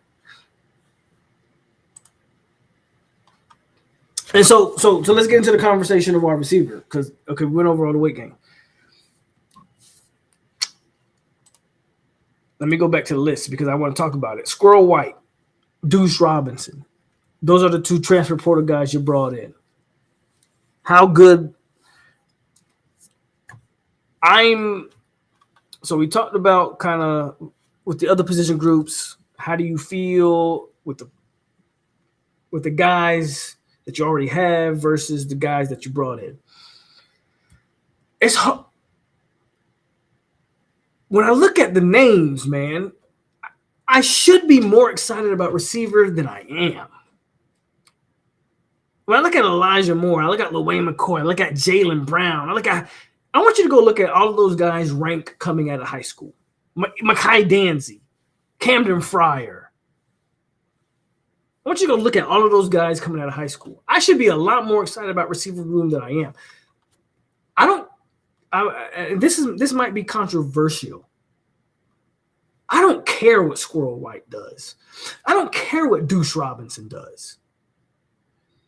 If I don't get something out of Hakeem Williams, Jaylen Brown, LaWayne McCoy, Mekhi Danzy, Elijah Moore, Camden, I need to get something out of those individuals. I don't care what Jordan Scott does. He's a transfer portal guy who has 4 years, by the way. He's 6'7". He's already at 219. But I'm just saying, I need FSU, I know Dugan's got canned, and he should have got canned. And Javon Boggs, I won't count towards Dugan's. But Camden Fryer, Elijah Moore, Mekhi Danzy, I won't count towards Dugan because he was originally running back. So Camden Fryer, Elijah Moore, B.J. Gibson, LaWayne McCoy, Jaylen Brown. Those are all – not only are they all Dugan's recruits, those are all 4-stars. Those are all blue chippers. When I'm looking at the wide receiver room, I should be a lot more excited about that room than I am.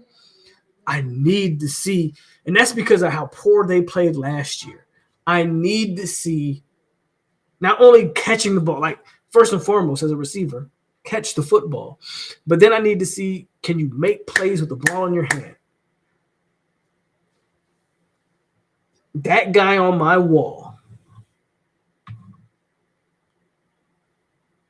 in my opinion, is the GOAT. But the person that has an argument or has the biggest, again, I'm biased, right? Because that's what I grew up on. But if we're just talking numbers and impact, Rashard Green has a very, very, very legitimate case for GOAT. But do you know what makes both of those guys in the conversation for GOAT? When they got the ball in their hands, they made plays. They didn't just catch the ball. They caught the ball, and then they made stuff happen. I need to see these young guys, I need to see our receivers when they get the ball in their hand. I need to see these guys make stuff happen. Don't just catch the ball. Catch the ball and do what Florida State receivers in the past have done. That's what I need, man. That is what I need. That's why I look at that room and I should be more excited about it than I am because I haven't seen it. I haven't seen it. And I need to see it. I need to see it. I need to see. Look, am I asking too much to see number 9? Probably. Am I asking too much to see a Rashard Green? Yeah. But damn it, give me something. I need to see. Give me Ontario Wilson, bro. Give me Pokey. Can I get to Marion Terry? I need, again, and this is, I would love for Deuce Robinson to Squirrel White. Okay, cool. I need, when I look at that room and the guys that they've recruited blue chippers. I need some of these blue chippers to start playing. What is y'all thoughts on what I'm saying about that? Are y'all agree with me? Are we putting all the faith in the world on Deuce Robinson and Squirrel White? I hope not, because they've actually recruited the position decently.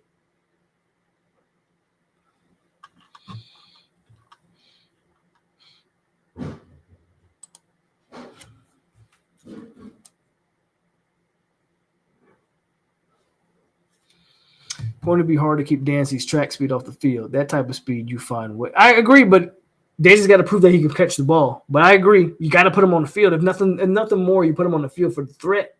You put him on the field for the threat.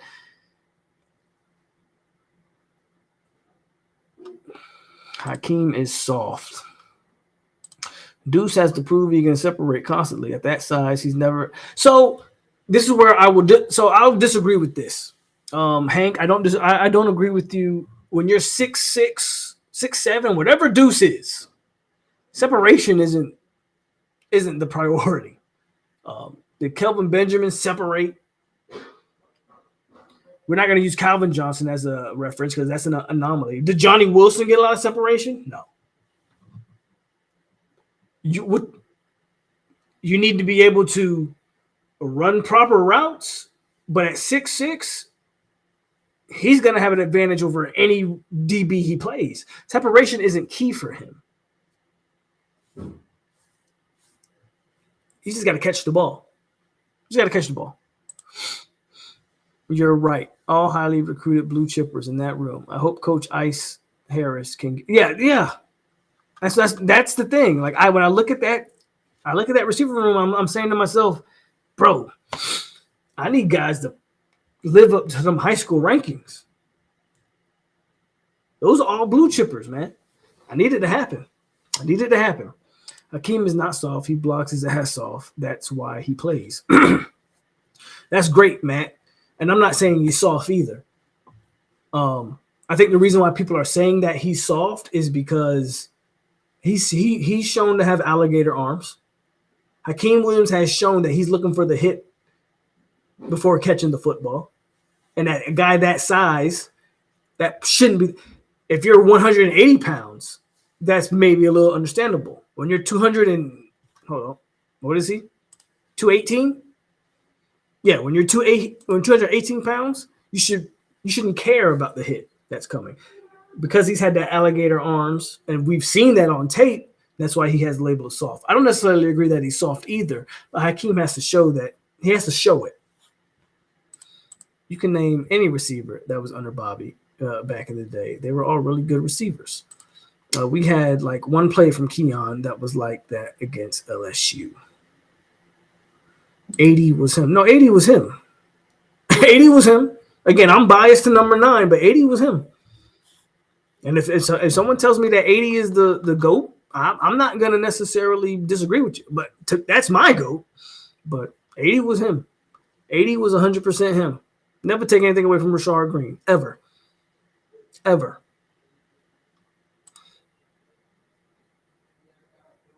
Hank says it's hard to be excited about talent overall. And that's why I said I'm looking at a 7-8 win team.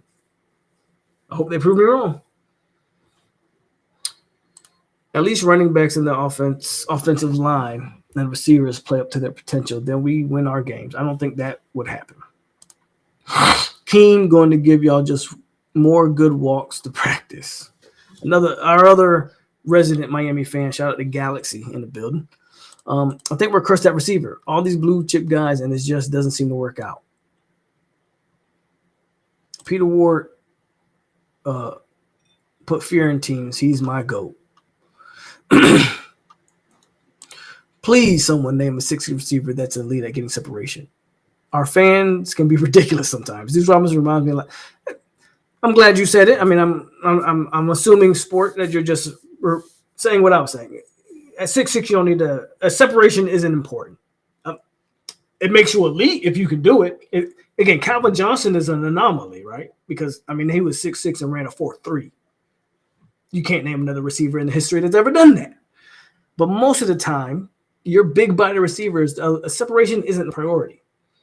Can you use your body to catch the ball? Basically at 6'6", you're power forward. You're boxing out and catching the football. That's what Deuce needs to be a elite at. But I agree with Sport Mark. That's basically what I was saying. At 6'6", you don't need to have masterful separation. You just need to catch the football.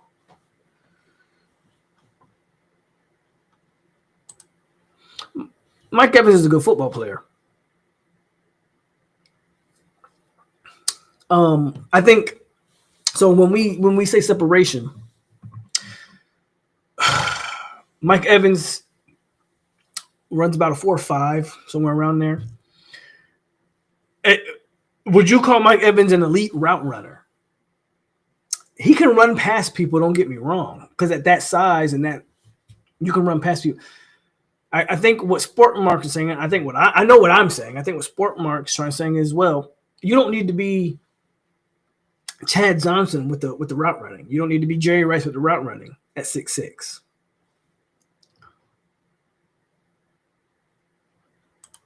Well, in college, it was Johnny Manziel just threw it up to Mike Evans 100% of the time. I agree with you there.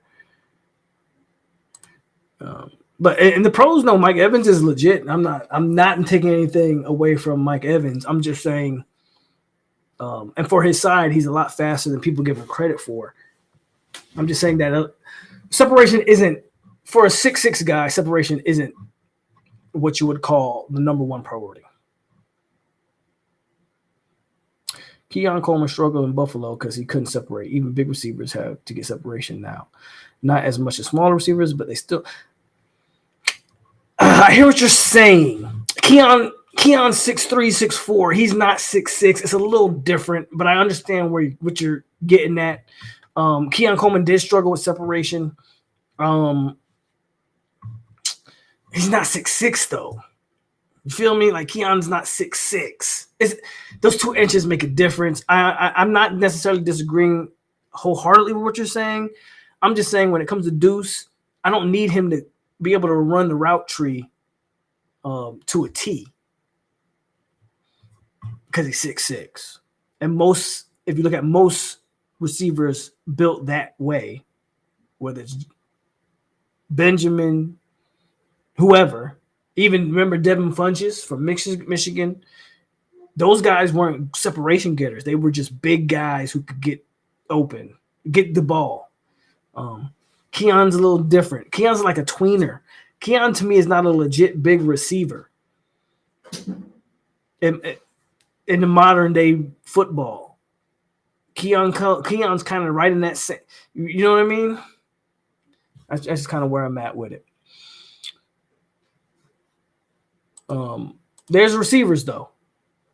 So we kind of covered the receivers, running backs, receivers, O-line, D-line. What's next, y'all? I'll let y'all tell me what's next. I got to take a break real quick. I'll be right back. But y'all get in the chat and tell me what position group we're going to cover next.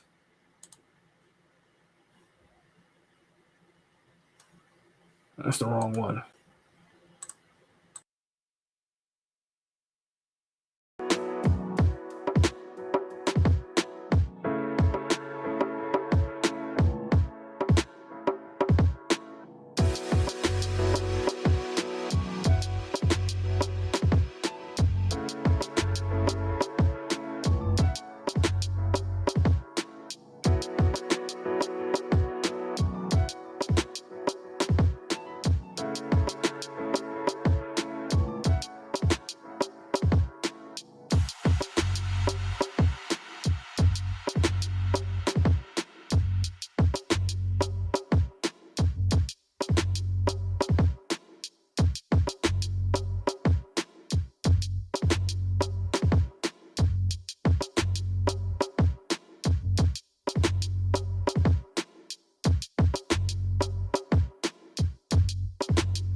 right, let's keep it rocking. Let me turn this music off. What y'all got? I got. My question would be, oh, wait a minute. So it's still on receivers. My question is, who would be our yak, our burner at wide receiver? Squirrel, Jaylen Brown. I agree. I don't think McCoy showed that he's explosive enough. Danzy, right? So just off rip, you're looking at, I think they say Camden Fryer runs a 4.4. If that's true, Fryer's in that mix, Danzy's in that mix, Jaylen Brown, and Squirrel Wright. Hakeem Williams, and if y'all don't remember that play he had as a freshman, he's shown that he's got some speed. The fact that he keeps gaining weight, I think, is the problem. If he can get back down to 210, I don't know. Maybe Hakeem can be a guy like that. I think Hakeem has the skill set to do it. It's just a matter of, does he put it together? Tight ends, linebackers, y'all book agree. Green is not in Warwick's class at all. I mean, Jay, no, you can have that. Listen, again, I'm biased, but when you talk about numbers, when you talk about moments, you don't beat Auburn without Rashard Green. Like, so I'm not, that's a whole nother conversation that we can get into a whole nother live stream. But Green's in that conversation, in my opinion. When you talk about the moments, when you talk about the numbers, Green's in that conversation.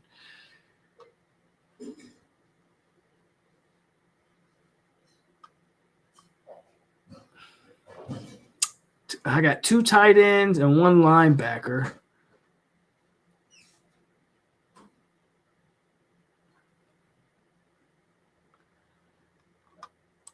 Robinson played in the air raid. Well, he played at USC. Would you call Lincoln Riley's offense air raid? I don't know if I would call it that. But yes, he played at USC.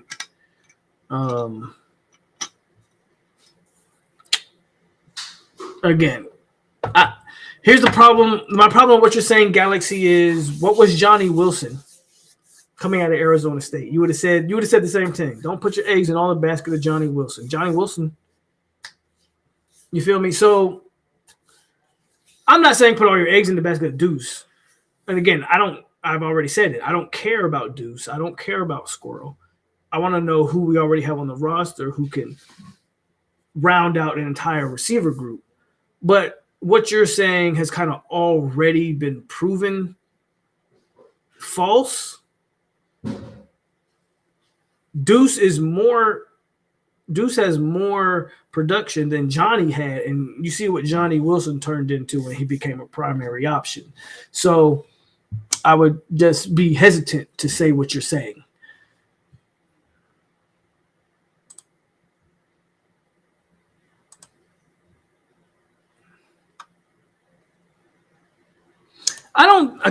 Y'all are talking to a Peter Warwick fan, so I don't disagree with y'all. I'm just saying, if you really look at Rashard Green's his total receiving numbers, the moments he had at Florida State, he has an argument. But again, P-Dub is my guy, so I don't disagree with you. There's a reason he's on the wall. I could have put Dion on the wall. I could have put Winston on the wall, but Dub is my guy. I think Green has a legit argument, though. I'm just saying. I think Rashard Green has a legit argument, and y'all keep trying to get in a whole other conversation that I'm not trying to get into. Where are we going, man? Are we going linebackers or are we going tight ends? I saw 2 for tight ends and 1 for linebackers, so I'm about to go tight ends. I'm giving y'all a chance. What are we doing? We going linebackers or are we going tight ends? What are we doing?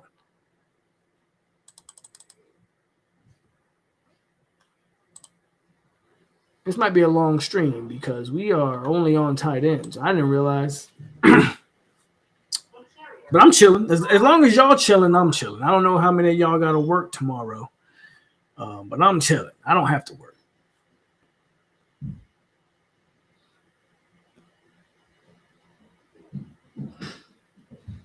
Yes, guys. I'm not even going to get into this conversation with y'all. Y'all are gonna Y'all have me arguing against my guy.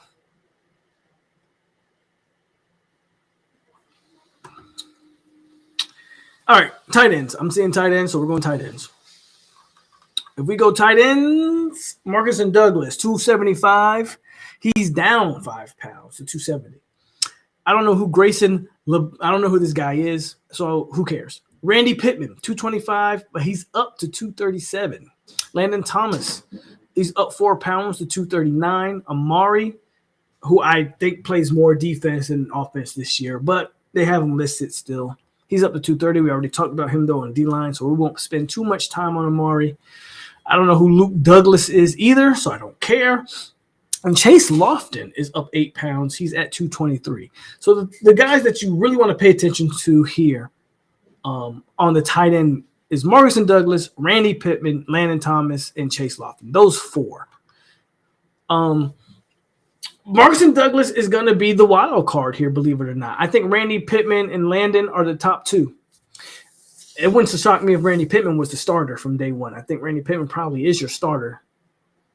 I think Landon's your number 2 / Marcus and Douglas. I think Douglas brings Marcus and Douglas, Biscuit, has always brought a unique dynamic. He's the size of a damn tackle, but he can move and can catch the ball.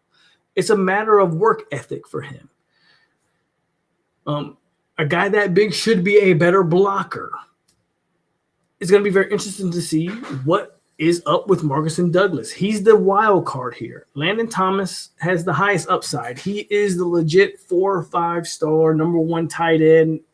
He was number 1 tight end, and then he committed to Florida State and dropped to whatever. He's the legit blue chipper at that position. Thomas can be as good as he wants to be. Randy Pittman is the known contributor. He's the productive player. He's been the productive player in college. He's a guy that Florida State recruited out of high school, but he ended up going to UCF. Marcus and Douglas is a wild card because if we're being honest, we could have used him last year. We could have used Marcus and Douglas last year when your boy, that shows you how much I have tried to flush last year down the toilet. What was Buddy's name that I'm completely forgetting his name right now? 6'7" white boy. I'm really forgetting his name right now. But the point is, and someone's going to tell me in the chat here, I'm looking at the screen.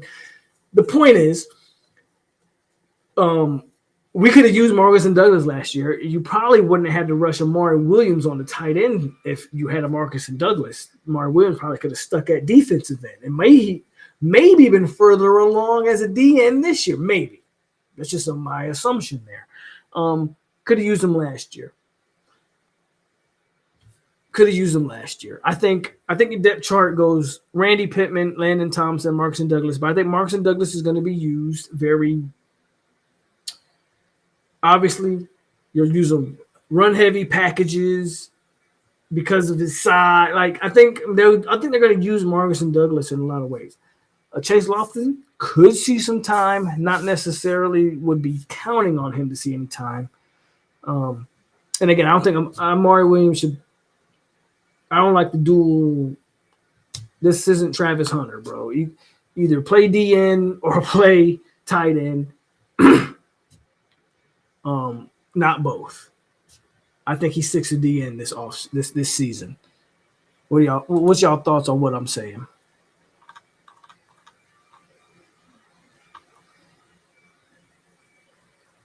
It's all good, Vontae. I appreciate you being here, though. Again, not mad at it. Biscuit's the extra old lineman, but that's okay because I think so. I like the comment because in certain packages where the defense, everybody's going to be expecting Biscuit to be that extra blocker. That's when you can sneak him out, and we know he can catch, and we know he can run after the catch. That's where Biscuit can be effective, right? That's where he can be effective. When you think he's just a blocker and he creeps out of the backfield. He creeps, give him the ball, do a thing. Makes sense. He wasn't better than P-Dub, but makes sense, Antoine. I mean, if you grew up I'm a little older than you, but I grew up with those guys. You gotta remember where I went to school at and where I'm from. I mean, that Gator team that went on to be what it was, I grew up with them guys. Not Percy because I didn't grow up in Virginia, but the Pouncey twins and Ahmad Black. I know Chris Rainey's. We're all from there. They all went to Lakeland. I went to Lake Gibson, but so I know what you're talking about. I know what you're talking about. Who's the best blocker of that group? That's a great question. That's a great question. I don't have an answer for you. Pittman, maybe. Landon Thomas. I don't know. I don't think it's Landon Thomas.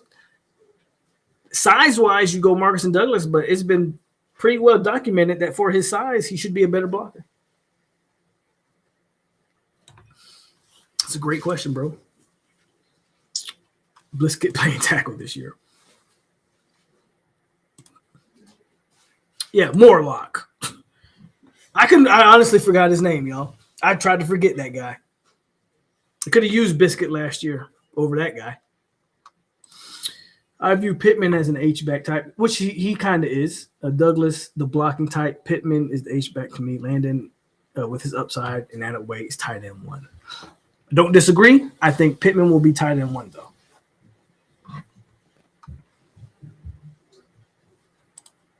And you don't need him to play, Growmaster. More drops. Effing Kyle. If Landon Thomas makes a jump this year and balls, we win in 10 games.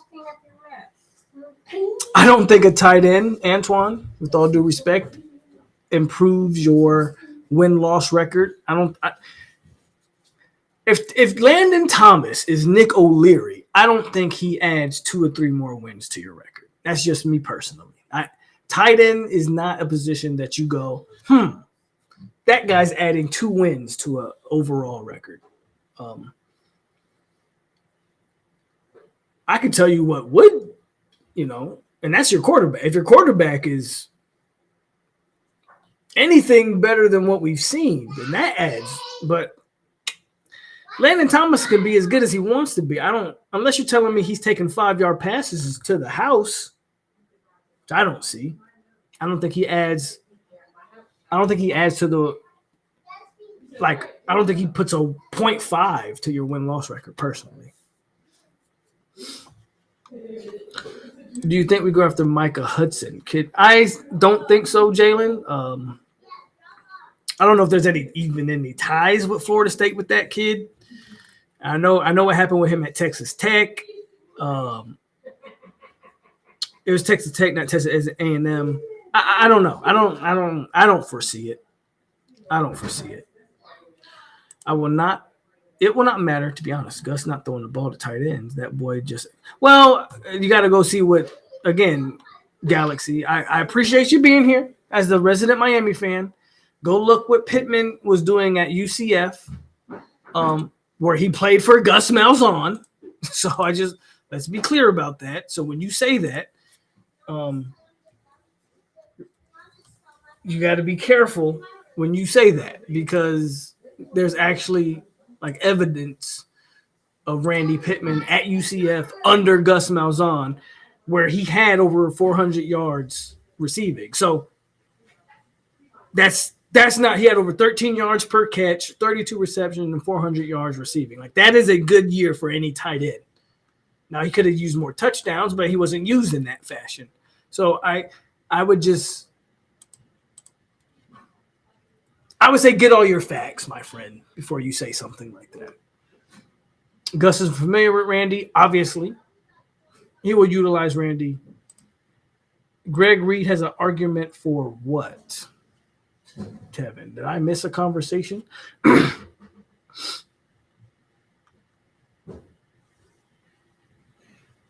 I hear you. I just don't think he adds a win to the record.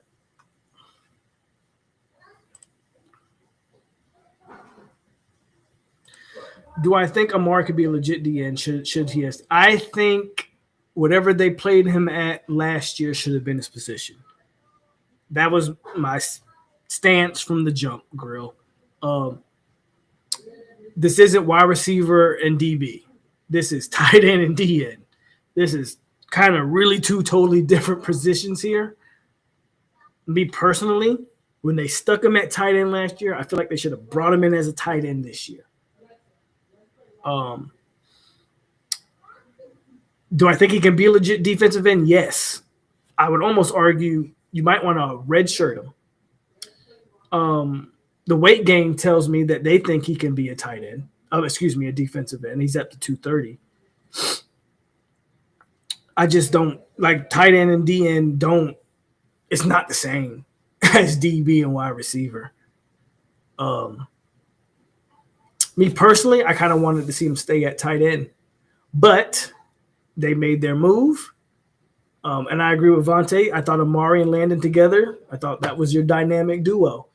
But they made the move back to DN, so we'll see what happens. Can he be legit DN? I think so. He might be a year behind because of the tight end thing last year. So we'll see. If we get from Deuce what we think we can, and the offense gives us Gus-type rushing stats, you add it to – well, see, now you're changing – again, Antoine, I love you. You know I love you. I love all of y'all. But you know I love you. But the point is now you're moving the goalpost a little bit because – when I say a tight end doesn't add to your win-loss record, I'm strictly speaking of that in a vacuum. Of course, if I can run the ball and I can throw the ball, then yes, my tight end becomes a major X factor. I'm strictly speaking in and of its own. For instance, I don't care what your running game, what your whatever game does. If I add Peter Warrick, yes, that's a guy that can add a win to your win column because he is just that guy. If I add Dalvin Cook, he is just that guy. That's that. You get what I'm saying? Yes, if you say, oh, if I can run the ball, if I can do X, Y, and Z, then yeah, sure, Landon Thomas can be an X factor. But that's based on everything else being what it is. The point is, in and of itself, Landon Thomas does not add. He is not that caliber of player, in my opinion, that adds a win to your win column. Meaning, if you can't do anything else, Landon Thomas can win you a football game. Jermaine Johnson, if you didn't do anything else on defense, Jermaine Johnson pretty much proved he could win you a football game. You get what I'm saying?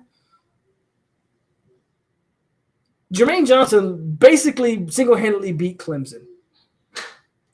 I don't see Landon Thomas having a game.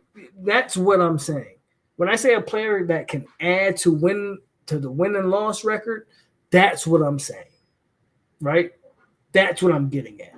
As good as I think Landon Thomas can be, he's not doing that. Landon alone wouldn't give us that. It's adding him to everything else. So now we're on the same page, I think. I don't disagree with you, but that's a whole different conversation that I was just alluding to. That's a whole different conversation because now you're hoping that you can do X, Y, and Z to get to that. And I'm not convinced that's even the case, right? I never mentioned this to you, that I made my commitment to Mammoth College. It's a Division III school, and they recruited me as a linebacker. Hopefully, I get to still wear the garnet and gold. Jalen, going to play linebacker at Mammoth College. Shout out to Jalen. So if you don't know, man, Jalen's been with me since I started this channel. I've been doing this channel for 6 years, guys. And I remember Jalen when he was like a 12, 13-year-old watching me talk this Florida State stuff. I'm probably couldn't be more proud of a kid than Jalen. He's going to college at Mammoth. Look, bro, don't let – and I'm pretty sure someone's already told you this, but I'm just going to say it. Just because you're going to a Division III and you're – bro, you saw what Jarrett Verse did. You saw what some of these other guys are doing. Go do your best. I never completed college, but you're speaking to a guy who did go to college for a short period of time. Don't let the party life derail you from what you're trying to do. You feel me? I wasn't on the scholarship. I just was going to school. Don't let that stop you, because if you can dominate at that level in the year of the transfer portal, there will be schools that look at you. And maybe one day we will be talking about Jalen on this channel at Florida State. Just so you know, Jalen, you know how I do. I'm gonna talk my shit now. But if you play bad, I'm gonna talk shit. If you play good, I'm gonna give. But I'm just saying, I'm gonna be paying attention to you, bro. I'm proud of you, and don't let it stop here at Mammoth College. Don't let it stop. You got it. You got an opportunity. Keep doing your thing. Keep doing your thing, my man. I'm glad to hear that you committed to a college, and I hope you get where you're trying to go. I really do. Shout out to Jalen, man. Again, he's been watching me since he's been like a middle schooler. So I have nothing but love and respect, and I hope one day you're in the NFL, big dog. I swear. I hope one day you're making millions and doing your thing. Shout out to Jalen, man. That's what I'm getting at. I basically have trust that Gus is going to give us a rushing attack. I have some passing to go with it, and the offense can thrive. Ball out Jalen for sure. Y'all give Jalen his flowers for sure. Again, this is a kid who's been watching me since he's been in like middle school, and he's always been in the chat. He's always talked to me about Florida State. He's always kept me updated on his recruitment process. So I'm excited. I'm excited for Jalen. Not to say like you my son, but I feel like, you know what I'm saying? Like, I'm excited for Jalen, man. By all means, man, hit me up. If y'all are on TV, I'm gonna watch you. I hope you playing linebacker, man. Go out there and crack some heads. Do your thing, bro. I'm excited for you. I promise you. You got a supporter in me, if nobody else. Landon Thomas isn't Brock Bowers. No, he's not. Brock Bowers is a whole different category, for sure. Antoine says, shoot for the stars. Absolutely. Sky's the limit. The sky's the limit. Congratulations. Shout out to Jalen. What's up, Kasami? Yeah. Thank y'all. Thank y'all for showing Jalen that love. Thank y'all for showing Jalen that love, because he deserves it. There's a lot of y'all. Actually, let me play something for Jalen real quick, and then we'll get back to it.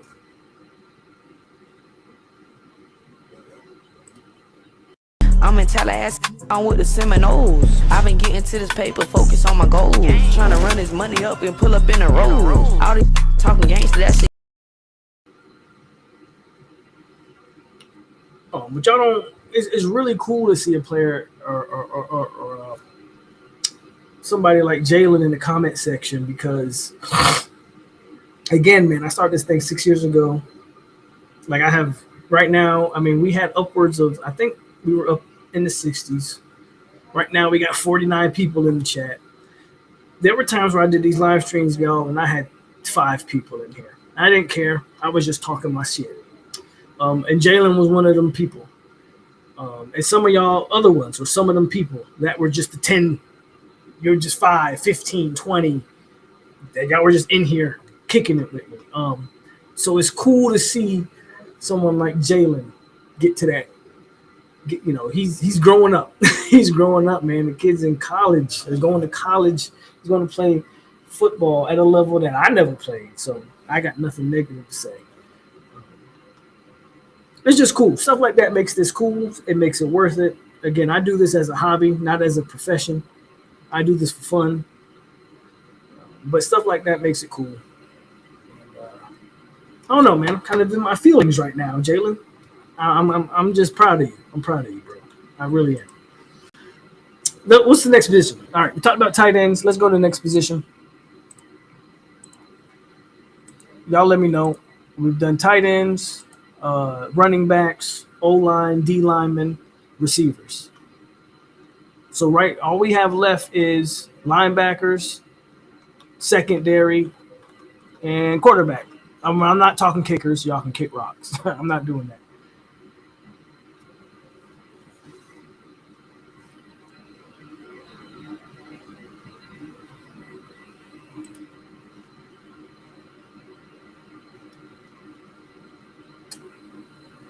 All right, linebackers it is.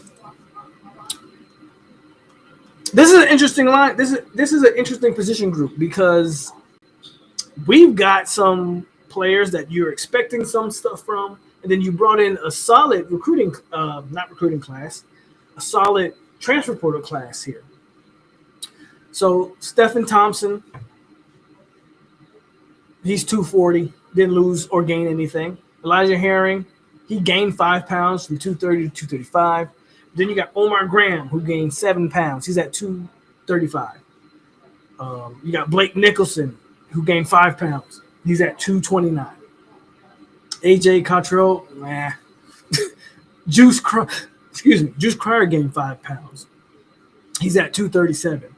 The transfer from UNC, a guy who I don't expect anything from, but Caleb Lavelle, he's at 228. Tamir Hickman Collins is at 223. Jaden Parrish, he lost 2 pounds. He's at 223. And then Ethan Pritchard, he's at 219. He came in at 205. That's the true freshman that you recruited. The backers are interesting because, oh man, you have a very intriguing combination of guys that we've watched play and who we've seen flashes of. Omar Graham started last year off about as bad as you could start it off. Omar Graham said he played so poorly that at the beginning of the year, I was giving him D-Jack comparisons, bro. And with all that's all due respect to D-Jack. I'm not knocking D-Jack. Matter of fact, I would love to have D-Jack on here if he ever wanted to talk. But the point is, I'm just calling it like I see it. And D-Jack has gone very in-depth of what happened at Florida State during his tenure. So I give him that credit. The point is, Omar Graham was playing piss-poor football at the beginning of last year. And he turned it around. By the end of the year, people were saying, okay, Omar Graham's playing some of the best football we've seen. Blake Nicholson he shows flashes. Inconsistent for sure. But he's probably the one backer. This is a Randy Shannon recruited linebacker group, by the way. So you got to take everything here with a huge grain of salt. There's not a player other than Blake Nicholson that was a 4-star coming out of high school, unless you think Ethan Pritchard, who was a borderline 4 and 3-star. There's not a player here, and I'm not counting Stephen Thompson or Elijah Herring. I'm not even sure I don't know what they were coming out. The point is, everybody else, there's not a 4-star in this group. If you talk about doing the most with less, you're talking about a linebacker.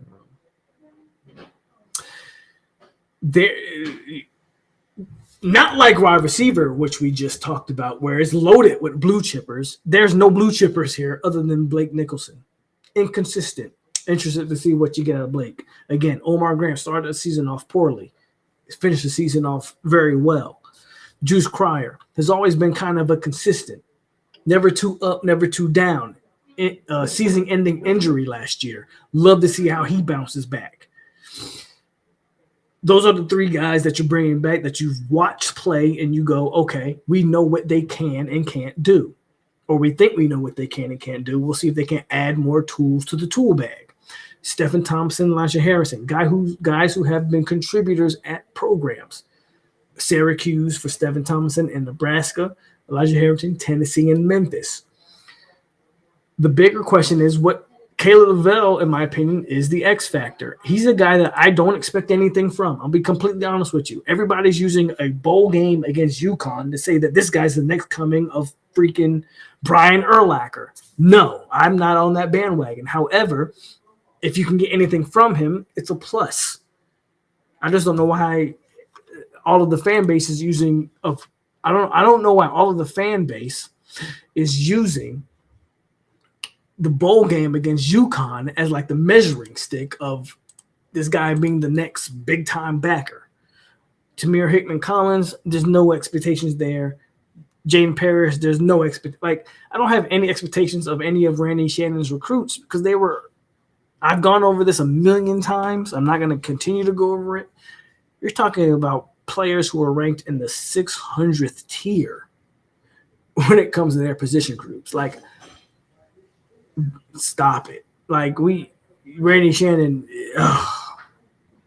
So I don't have any expectation of these guys. The guys I do have expectations for, Juice, Blake, and Omar Graham. With the combination of Stephen Thompson and Elijah Herring, two guys, redshirt seniors, played a lot of football. I think Stephen Thomas, if he can be healthy, he's a starter. I think the combination of those two guys with the three guys that we talked about, with the wild card being Lavelle, I think you have a decent linebacking core. I'm not going to sit here and try to pump that up. My hope is that your defensive line contributes to the success of the linebacking core, that if your defensive line is good enough, your linebacking core can flourish. But if there's one position on this entire football team that has the biggest question mark, you can argue DB, but at least with DBs, there's legit, again, blue chip caliber prospects in that DB room. I don't have that with the linebackers. To me, the linebackers have the biggest question mark of any position group on this entire football team because I don't know what I'm getting. I like the transfer portal additions. I somewhat like the guys that we're bringing back, the three guys that I've mentioned. But those guys have to show progression.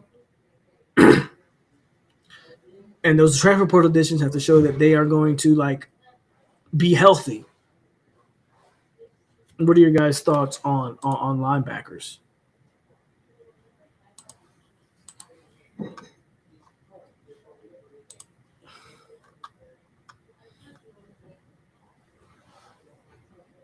Bro, I'm not talking kickers. But yeah, we have a new kicker, but I ain't talking that shit. Omar improved drastically from the first. Yes, absolutely. I 100% agree with you. Jalen said he's starting as a freshman. Shout out to Jalen, man. Go in there and bust some heads. We're not at – hold on, Kusami. We're not at quarterback yet. We'll probably – the way this is playing out, I'm not even going to let y'all pick. I'll let y'all pick the first – after linebackers, we're going to talk DBs, and we're going to finish with quarterbacks.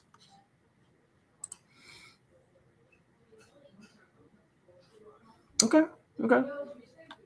Who's your starting three? Well, it's a 3-3-5. I mean, right now, as of right now, my starting three has to be Stephon.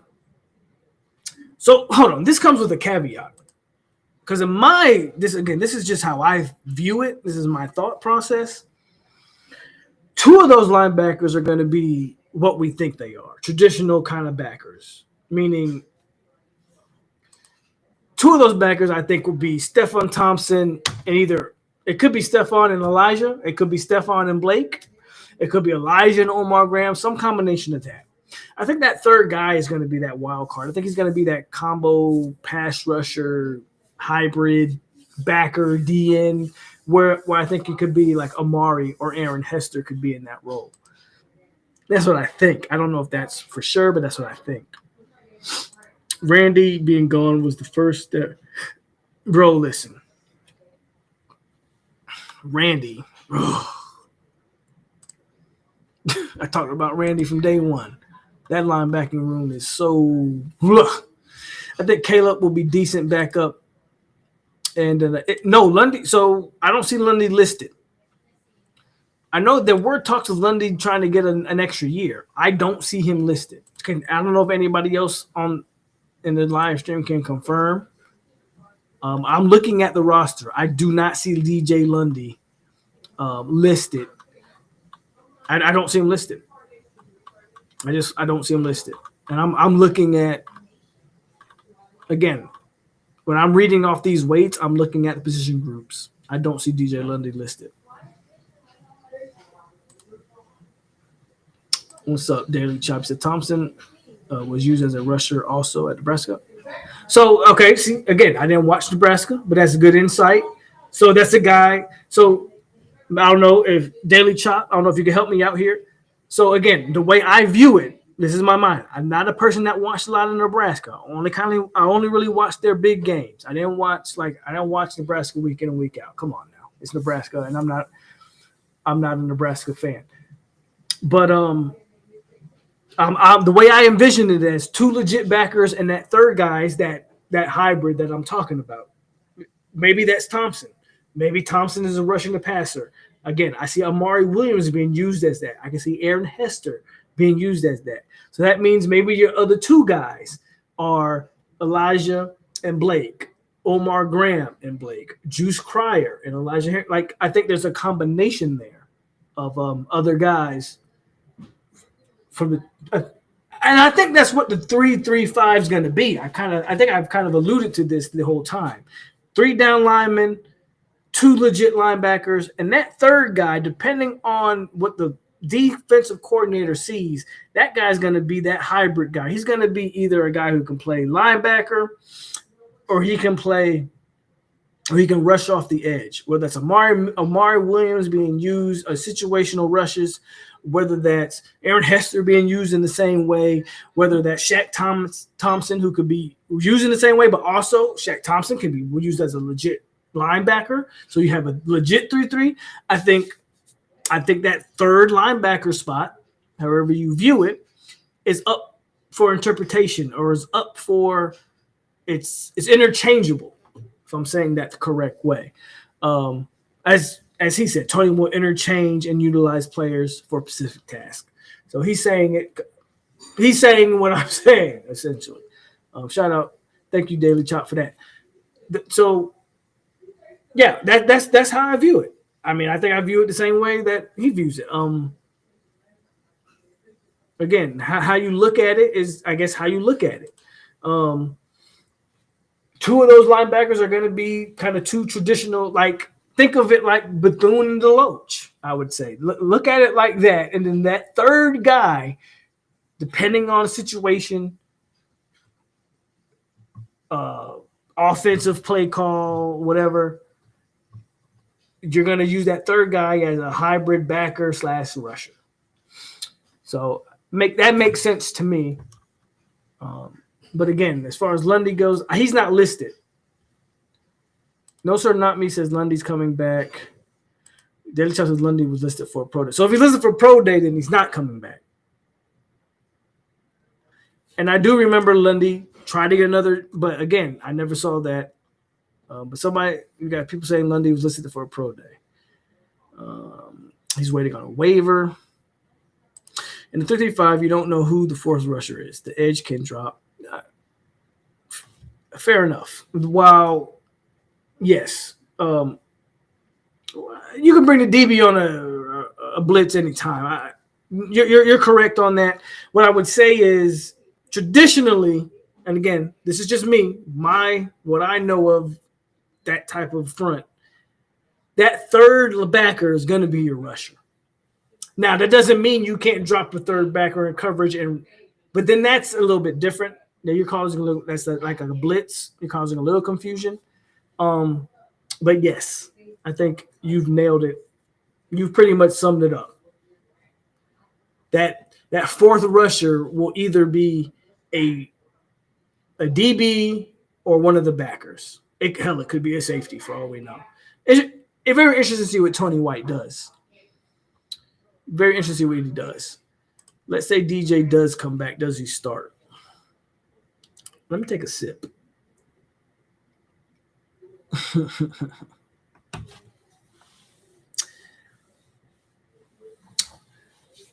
Jalen, I know you've been watching me from the jump. How many people in the chat have been watching me? And this is an answer to the question. Has been watching me for longer than a year, longer than 2 years. The reason I love my channel is because most of y'all have watched me from the jump. There's a lot of people that I know have been here with me from Jump Street, and that's why I'm with y'all, because a lot of y'all have been here with me from the jump. Again, when I had 5 people in this live stream, I'm laughing because, Jalen, you should know the answer to this question before I answer it. Listen, bro, I've told y'all what DJ Lundy was from day one. DJ Lundy's best year was under Kalen DeLoach and Tatum Bethune. Because of what they could do, it allowed DJ Lundy to freelance, essentially, and be used in a specific role that benefited his skill set. DJ Lundy's not starting for you. No, DJ Lundy's not starting over Elijah Herring. He's not starting over Stephen Thompson. He's not starting over. No, he's not. I've told y'all from Jump Street what he was. Does that mean Lundy can't find a niche in this defense? Hell, Daily Chop talked about it, how they use Stephen Thompson as a pass rusher. I would not be against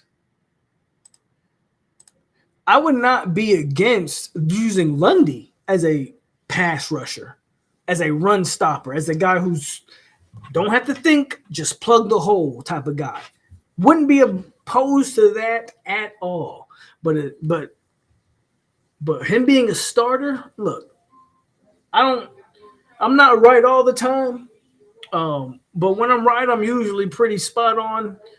From freshman year, I told people what DJ Lundy was, and he is what he is. He is what he is. I don't think he comes back, though. I don't think he gets that waiver, but we'll see. We'll see. If he does come back, then I think that's a guy that you use in pass rushing situations as well. That's essentially how they used him when you had Tatum Bethune and Kalen DeLoach. Go back and watch. Go back and watch. Do you agree with Bud's take that we don't recruit nowhere near good enough? Yes, I agree with that.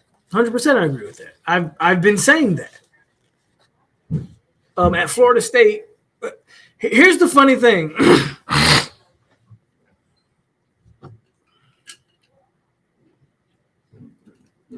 I got a little bit of water in there instead of some alcohol. Here's the funny thing. Most people in this chat, if you're over the age of 25, all of y'all know what it looks like. Jimbo showed everybody what FSU looks like clicking. I mean, Bobby did it for years, but in recent times, y'all know what it looks like to recruit. Mike Norvell hasn't done that in 5 years, and I don't want to make this about that. Again, because I'm not trying to look to the past, I'm trying to look forward.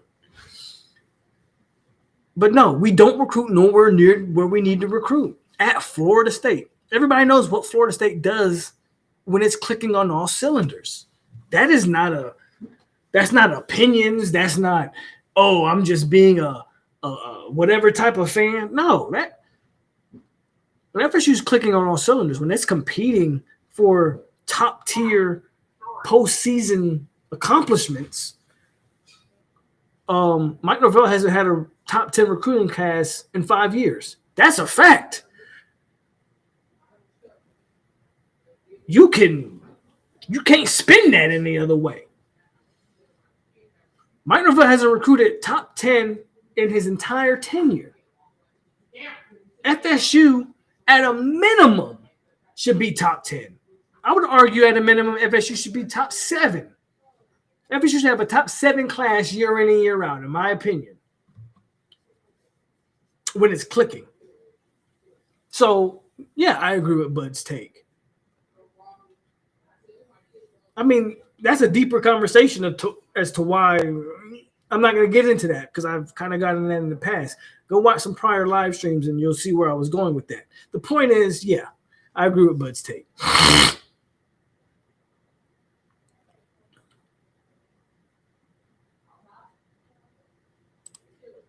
There you go. They ain't been recruiting good enough for the past 5 years.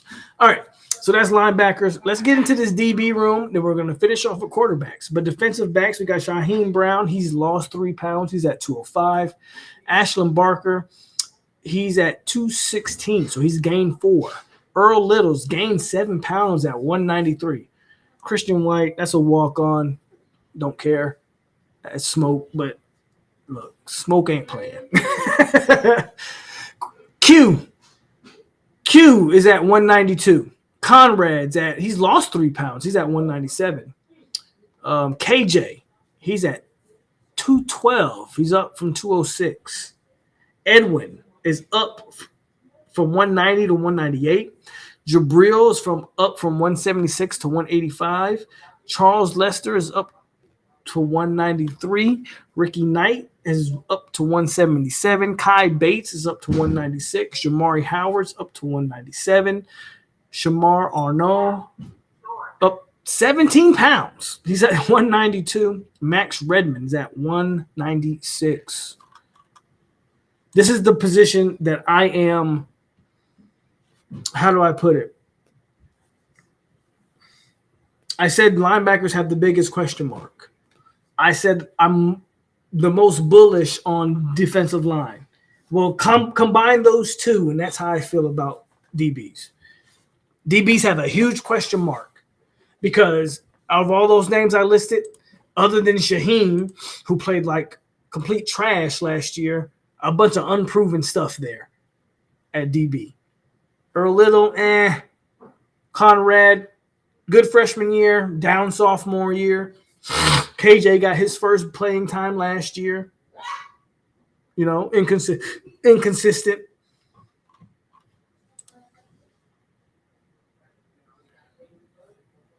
But there's blue chips in that room. Big time prospects are in that room, from Jamari Howard to Kai Bates to Charles Lester. You name it, they got him in that room. Earl Little, Ricky Knight,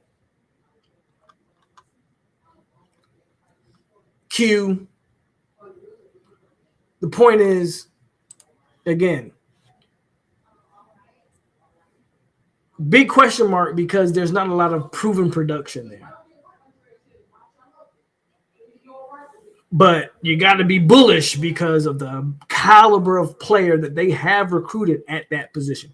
They've recruited legit players at that position, at DB, period. Whether it's corner or safety, they have recruited legit football players, whether it's Edwin Joseph or Conrad Hussey or Charles Lester, or you can go down the list of guys. Ricky Knight. I mean, if you don't think Ricky Knight's a good player, there's tape of Ricky Knight locking down Jeremiah Smith. Now, that's in high school, and we know what Jeremiah Smith did at the next level in college, but the point still stands. They got players. They have players. And again, the DB room is a mixed bag for me, where I'm bullish on it, but man, it has major question marks. If you're asking me today, March 20th at 10 o'clock Central Time, which would be 11 o'clock Eastern Time, PM, I don't have an answer for you who's the starting corners, nor do I have an answer for you for who's the starting safeties. But what I can tell you is that there's a bunch of options, a bunch of legit options there. Mike Norvell doesn't want to recruit at the level necessary because doing so requires applying pressure and being willing to mislead players by telling them what they want to hear, even if it ain't true. Well, Mike better get that dog in him because that's what's required of him. Briley. Good to see you, by the way, Briley. Didn't know how long you've been in here, but good to see you.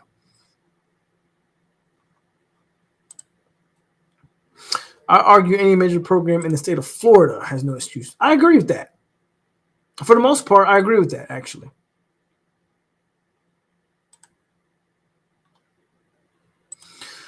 Lester, Bates, Howard. If we mold those guys, the secondary is the best position group in the year. I agree. That again, that's where I'm at, Antoine. That's why I say, like, I'm bullish on that D-line, but I'm bullish on that secondary. But there's a huge question mark on that secondary because, again, there's nothing. Lester, Bates, Howard. I hear you. Zero have any proven. There's nothing proven there. That's the objectiveness in what I'm saying. Whereas I agree with you. Too many quality players that you've recruited there, but they haven't proven anything at the top level. Zay Thomas ain't even mentioned because he ain't. Yeah, 100%. 100%. I agree with you, Antoine. We're on the same page tonight. We're we're going to find ourselves in a lot of shootouts with the QB who can't succeed and predictable drop back downs the distance. Our running game. Oh, Briley, calm down. We're not at quarterback yet. We're going to get there after DBs. We're still at DBs right now, Briley. Stay with me, bro. People are going to want. They're not going to want to hear the Thomas Castellanos conversation. So stay with me on court on DBs right now. Like I was saying, when it comes to that DB room, I agree with a lot of what Antoine is saying. However, it comes with that huge question mark. It comes with that huge question mark. I agree there's a ton of talent in that secondary. I've been saying that for a long time. None of it's proven. That's the problem. That's my only problem. And that comes to the question of, do you think that their transfer portal was Mike Norvell and company was Mike Norvell and company, did they make a mistake in not targeting transfer portal DBs?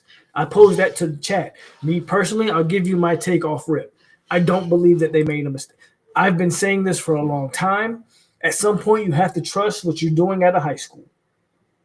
So no, I don't have a problem with them not targeting portal players in the secondary, because damn it, you've recruited some of the top some of the top high schoolers in the secondary in the country. At some point, you got to trust those evaluations. You got to, if Pat Surtain is who we think he is, and not only do you trust his evaluations, but you trust his development process, and you let those guys get on the field and prove that they can play football, right? So for me personally, nah, I like the secondary, and I'm very much excited to see what those players, those highly touted DBs do. I will admit that it's a question mark, though, because I cannot 100% say that we know, there's no AZ going into this year. There's no Ventrell Cypress, right? There's Shaheem Brown, but we saw how that played last year when he didn't play us along. Again, I said this a million times, and people kind of just blow by it. Shaheem Brown played his entire career alongside Hakeem Dent. In the first year he played without Hakeem Dent, he looked like trash. You can take that for what it's worth. You can say that doesn't mean anything. I'll let you figure it out. The point is, the first time we saw Shaheem Brown without Hakeem Dent, he looked like he didn't know what he was doing on a football field. So that's where I'm at with it. I don't know what you guys think about that secondary, but while I'm very bullish on it, I got to have major questions on it, because it feels like I'm riding the fence, but that's just the facts. A lot of talent in that secondary, but none of it's proven. And until it's proven, what do you want me to say? Right? What do you want me to say?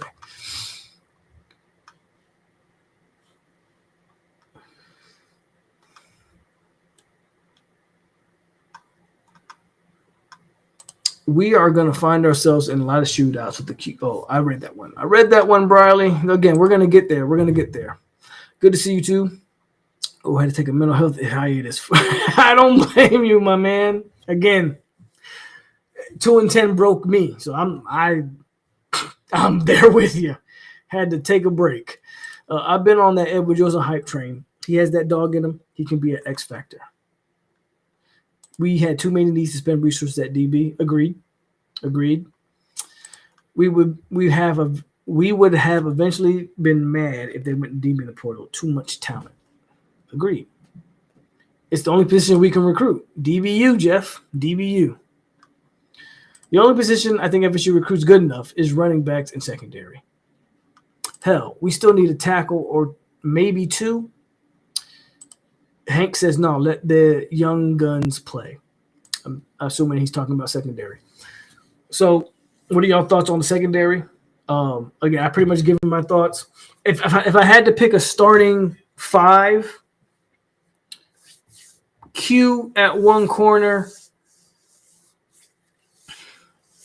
Man, it's kind of tough because people are saying Jabril Rawls is going to be like a starter.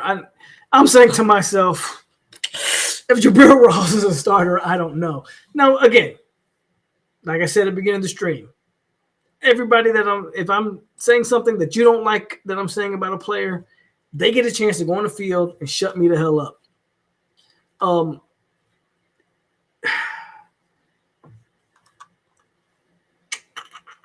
I'm going to go my 2 starting corners, my boundary and my field corner. Again, Q. That second one's really tough. I think Q is kind of the easy pick. I'm going to say Kai. I'm going to say Q, Kai Bates, Edwin, nickel. My 2 safeties. I'm going Earl Little.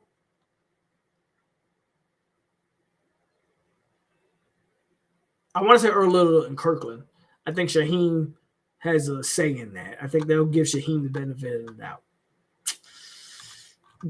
That's the best I can give you on that secondary, guys. That's the best I can give you.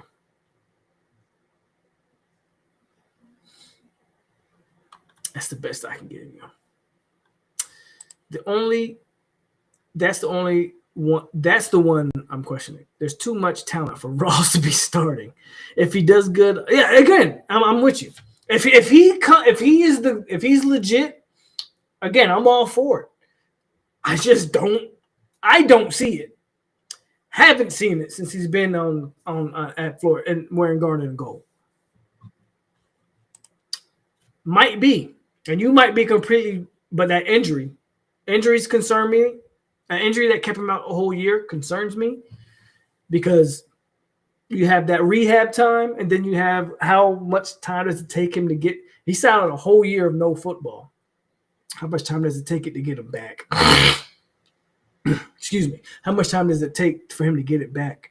That's why I'm going with Kai Bates. I'm going with Kai Bates as opposite of Q with Edwin at nickel. That's the best. Again, so many question marks there, though. If it's Rawls, God bless us. Let's see what happens. Let's see what happens. Any final thoughts on corner before we go to quarterback? The conversation Briley's been waiting to get to. I know Briley wants to talk about this QB room, and then we can call it a night.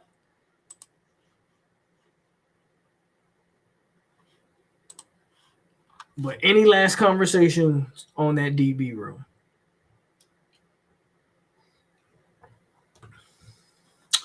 We recruited for more talent than Q, who's showing outside of that Cal game.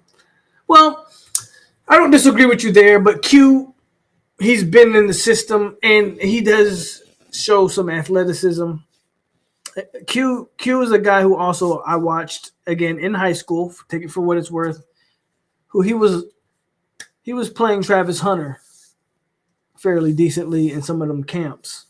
So I kind of, I think Q, and there's a clip of Q and Deuce Robinson going on where Q actually played well. Deuce Robinson's just 6'6", so he got the edge there. So I think Q for the most part right now is kind of the guy.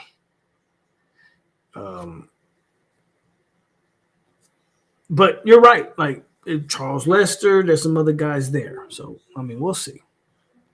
Kai Bates played against Notre Dame. He should be in the rotation if he practices well. That's the guy I'm picking to start. But we'll see. Again, that's just me speculating. I got nothing. I got nothing concrete. That's interesting. Edwin moving to safety, but then you got to okay. So we talked about X factors. So we talk about X factors in that secondary. For me, it's Ricky Knight. If they're talking about Edwin moving to safety or I don't know, wherever, then that means that somebody else has picked it up. Maybe that somebody else is a Ricky Knight, who's a guy who I have a lot of. I think Ricky Knight can play football. So that might be the case. That might be the case there.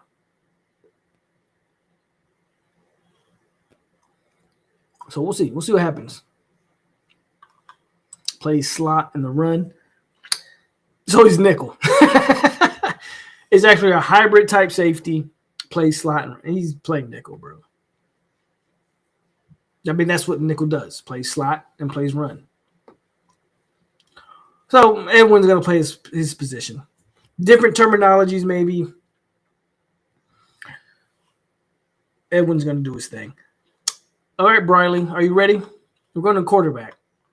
I'm going to give you a chance, Briley. Say everything you need to say at quarterback before I get started. If you're listening, please say what you got to say.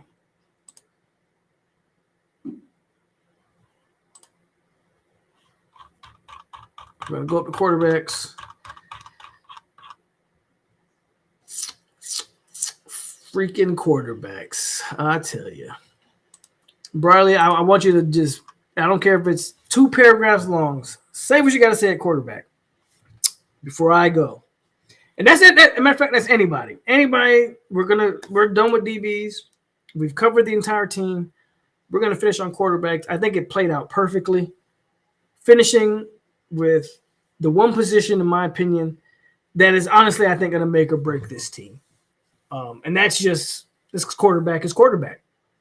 That's just quarterback is quarterback, right? It's the most important position on the football team. And because, especially when you have a team that doesn't have elite talent around it, your quarterback is drastically important. And, okay, I see Briley put some stuff in there. Awesome. I'm glad you put it all in there, Briley. Keep going. As much as you got to say, because I got my own opinions. And we might have the same thought process here. And again, that goes for anybody. Thomas Castellanos is going to be highly debated. Last year, we pretty much, over here, we told y'all what DJU was. I didn't even expect DJU to be as bad as he was. I think that has a lot to do with the offensive line, for sure. But I pretty much told you DJU was what he was, and I was all in on Cam Ward. That's who I wanted. It was the Cam Ward for me, and we didn't get him. We settled for DJ, and we saw how the season played out.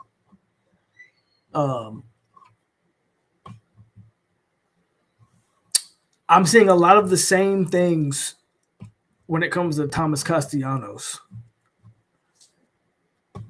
Before I get into what I have to say, and before I read Briley's 2 paragraphs,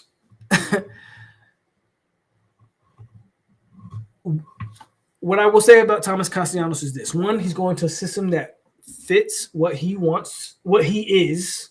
That's important. And 2, to be fair to him, unlike DJ Uiagalelei,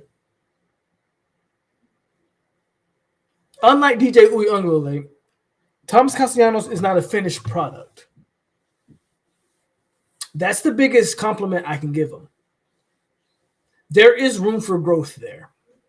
And to his credit, he's played in a system where he was asked to use his legs heavily. And he played in a system that was more concerned on his passing, where he was a competent passer. He wasn't a consistent passer, right? We can differentiate the two, competence versus consistent. He did throw a lot of touchdowns, have not a lot of turnovers.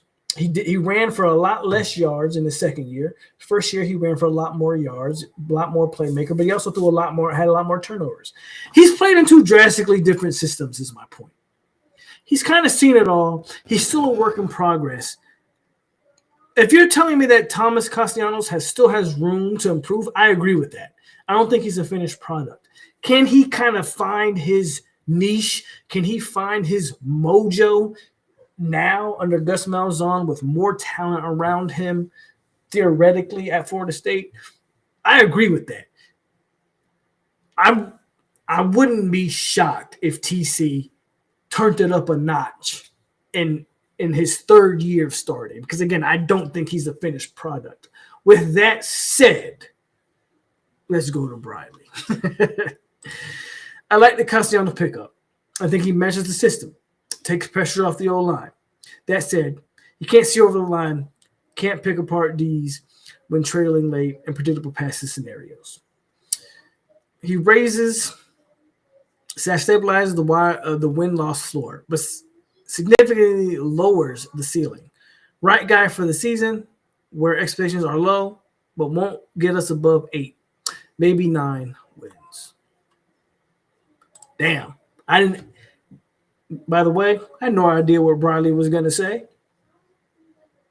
But when I said at the beginning of the stream, and I don't know if you were watching at the beginning of the stream, Briley, what did I say? I said, this is a 7 and 8 win team. Thomas Castellanos is the main reason for that. I don't disagree with a freaking word that Briley said. I think Briley, I don't know if he reads my mind. I damn sure ain't reading his mind. He hit the nail on the damn head. And again, I said what I said prior to what I'm about to say. Like, I think he still has room to grow. I don't think he's a finished product. I do think he's entering a system that benefits his skill set. But like Briley said here, on predictable passing situations, can Castellanos make the throw? I don't believe he can. I feel like there was better quarterbacks out there. On a 3rd and 8, do we expect can he do it? If he can, there was a time when Jordan Travis, and I'm not saying Castellanos is Jordan Travis. I'm just trying to point out the growth of a quarterback. There was a time when Jordan Travis, on a predictable passing situations, couldn't make throws. And then 4th and 14 happened. And from there, he never looked back. The point is, there may be a point where Castellanos is able to make that move, able to take that step, leap that hurdle. Give me a second.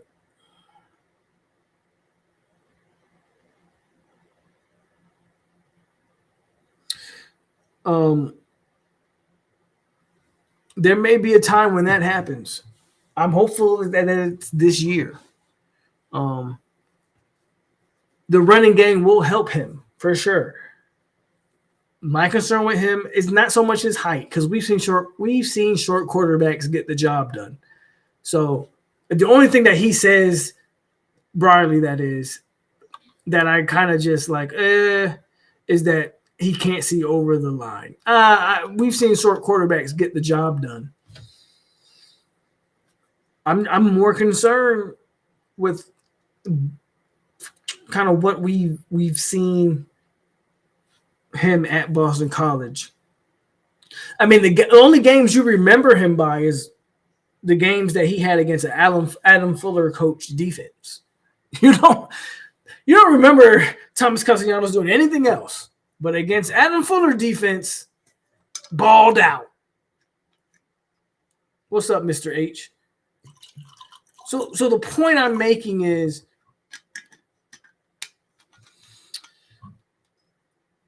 Thomas, he fits what you want to do. He fits what you want to do.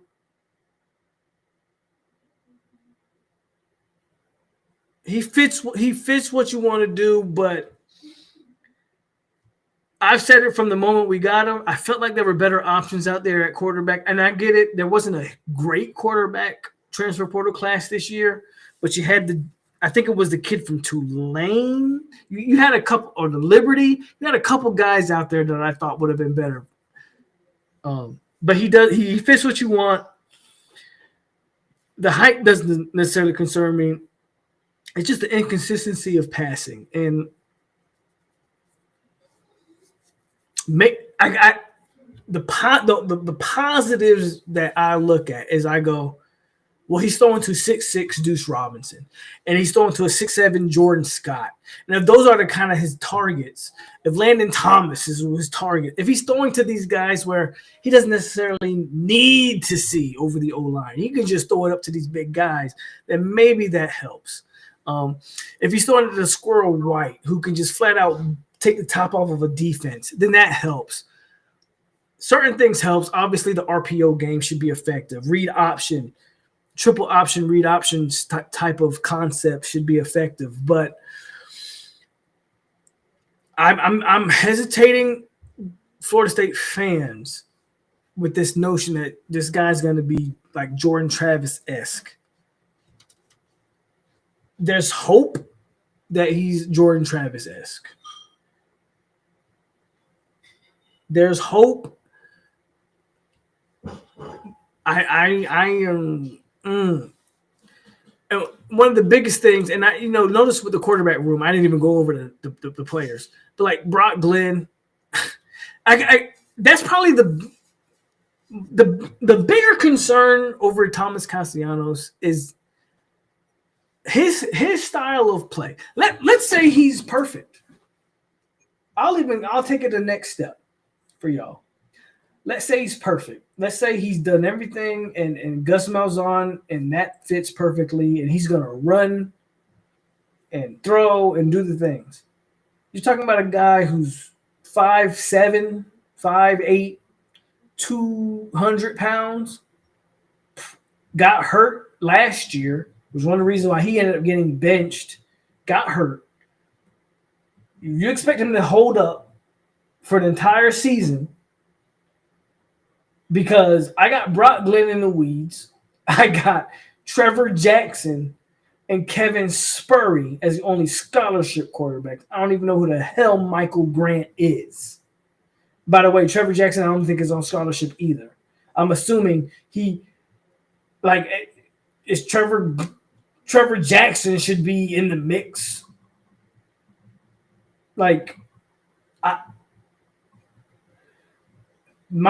Probably a bigger concern than Thomas Castellanos is the quarterback position as right now constructed doesn't help Gus Malzahn at all. If TC ain't it, then we are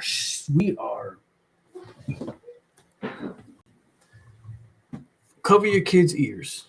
We're fucked.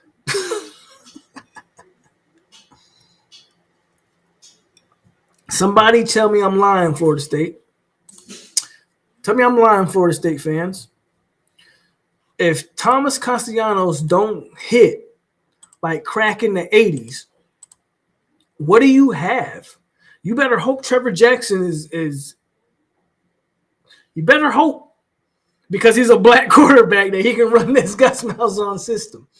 Seriously. I'm laughing, but you better hope, because that's probably the bigger concern to me. That's probably the bigger concern to me. That the bigger concern to me isn't even necessarily TC.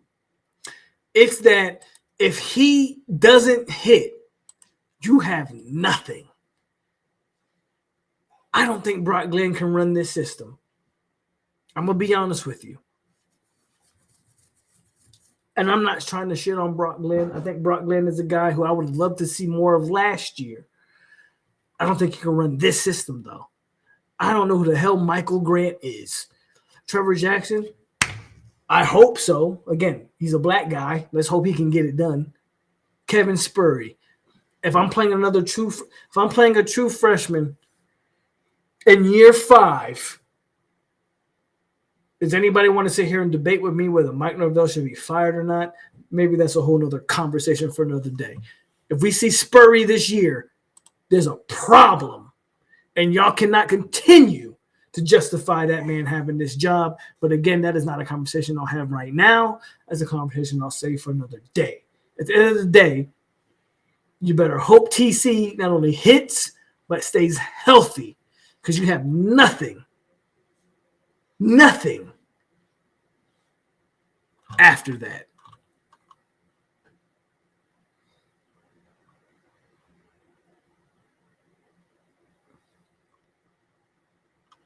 To be fair, Jordan was in school for like 6 years, 5 in the same system. He had time to improve because he only has 1 year. Polk, damn it, man. What up? What up, Corey? We should have been all right coordinators better than the head coach. But it's sad we got to get complacent with Corey. I'm trying to be positive, Corey. I'm trying to be positive. If you watched the BC game against Missouri last year, he definitely had issues finding passes. I know he does. I got you, Hank. I'm not, I'm with you, Hank. I'm not even debating some of this stuff. Height isn't the be-all, end-all factor, but y'all heard what I had to say. But short QBs can find success if they're spaced to find angles. The problem really showed up when O-line is in his lap. And Atkins' PTSD is going to persist until I see our O-line actually do the damn thing. I hear that, Briley.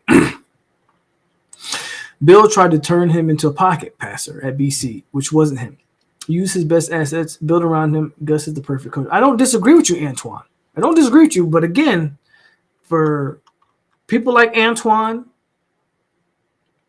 TC gets hurt. What happens?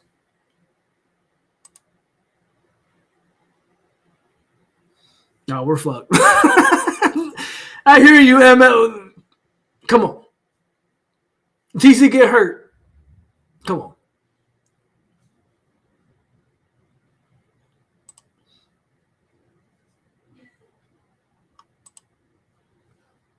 Okay, as long as we're on the same page, guys. As long as we're on the same page. Glenn should be a little bit better in you. It should be. The problem is the system. It's not even a knock against Glenn. 12-19. That's the problem. It's not really a knock against Glenn. It's the fact that like Luke Crummerhope, Glenn didn't sign up to play for this particular system. That's the problem.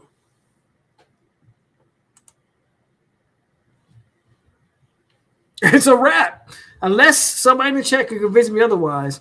If TC goes down, y'all tell me what is it? Tell me what it is.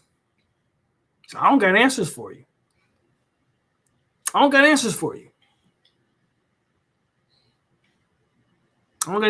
But you know what, man? We did 3 hours strong. We're at 3 hours and 6-7 minutes actually right now. And man, this was a good live stream to come back to. And we're not done. Again, I'm going to keep pumping out this stuff consistently. We're about to start getting back into the mode, getting more live streams going. I appreciate everybody that came in, showed up, show some love, hit the like button, subscribe if you're new by chance, share the video.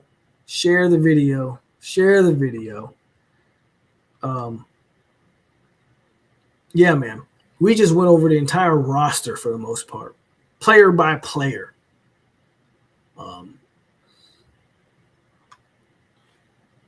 Shout out to everybody in the chat. Look, listen. I'm going to finish on this because I put it in the title. At the end of the day, it doesn't matter if Mike Norvell closes off practices to the media. I've been covering this team for 6 years. Ain't never been to a practice. Ain't never had to go to a practice. I would argue, and you can tell me if I'm wrong in the chat, don't hurt my feelings. I've covered this team about as accurately as a war chant or a 247, and they have all the access in the world to every practice, media scrum, interviews, player interview. I haven't needed them. And I've been as accurate, if not more so, than those platforms. You don't need to have media access to know what you're talking about and do what you do. I think it's much needed that Mike Norvell gets some of the extra BS out of there. That's how I feel anyway. I'm going to continue to do what I do. I ain't got to go to a practice to know what I'm talking about, to see what I see, and cover the game and cover this football team how I've covered it. So with all that said, excuse me, I'm about to choke. So with all that said, shout out to y'all. Hit the like button. Again, subscribe, share. It's your boy Polk. Cam Davis at Wildcat season 3 and 9. Hey, that gets Mike Norvell out of here, but whatever. It's your boy Polk over here on 863 Seminole TV. Stay classy, Seminoles. We are out here. Go Noles. It's spring ball. I'm excited. It is what it is. But I ain't going to play with you either. I'm going to tell y'all what it is. I'm going to tell y'all the real. I'm going to catch y'all. What's today? Thursday. I got something cooking for y'all this weekend. Y'all stay classy. We are out here. Go Noles.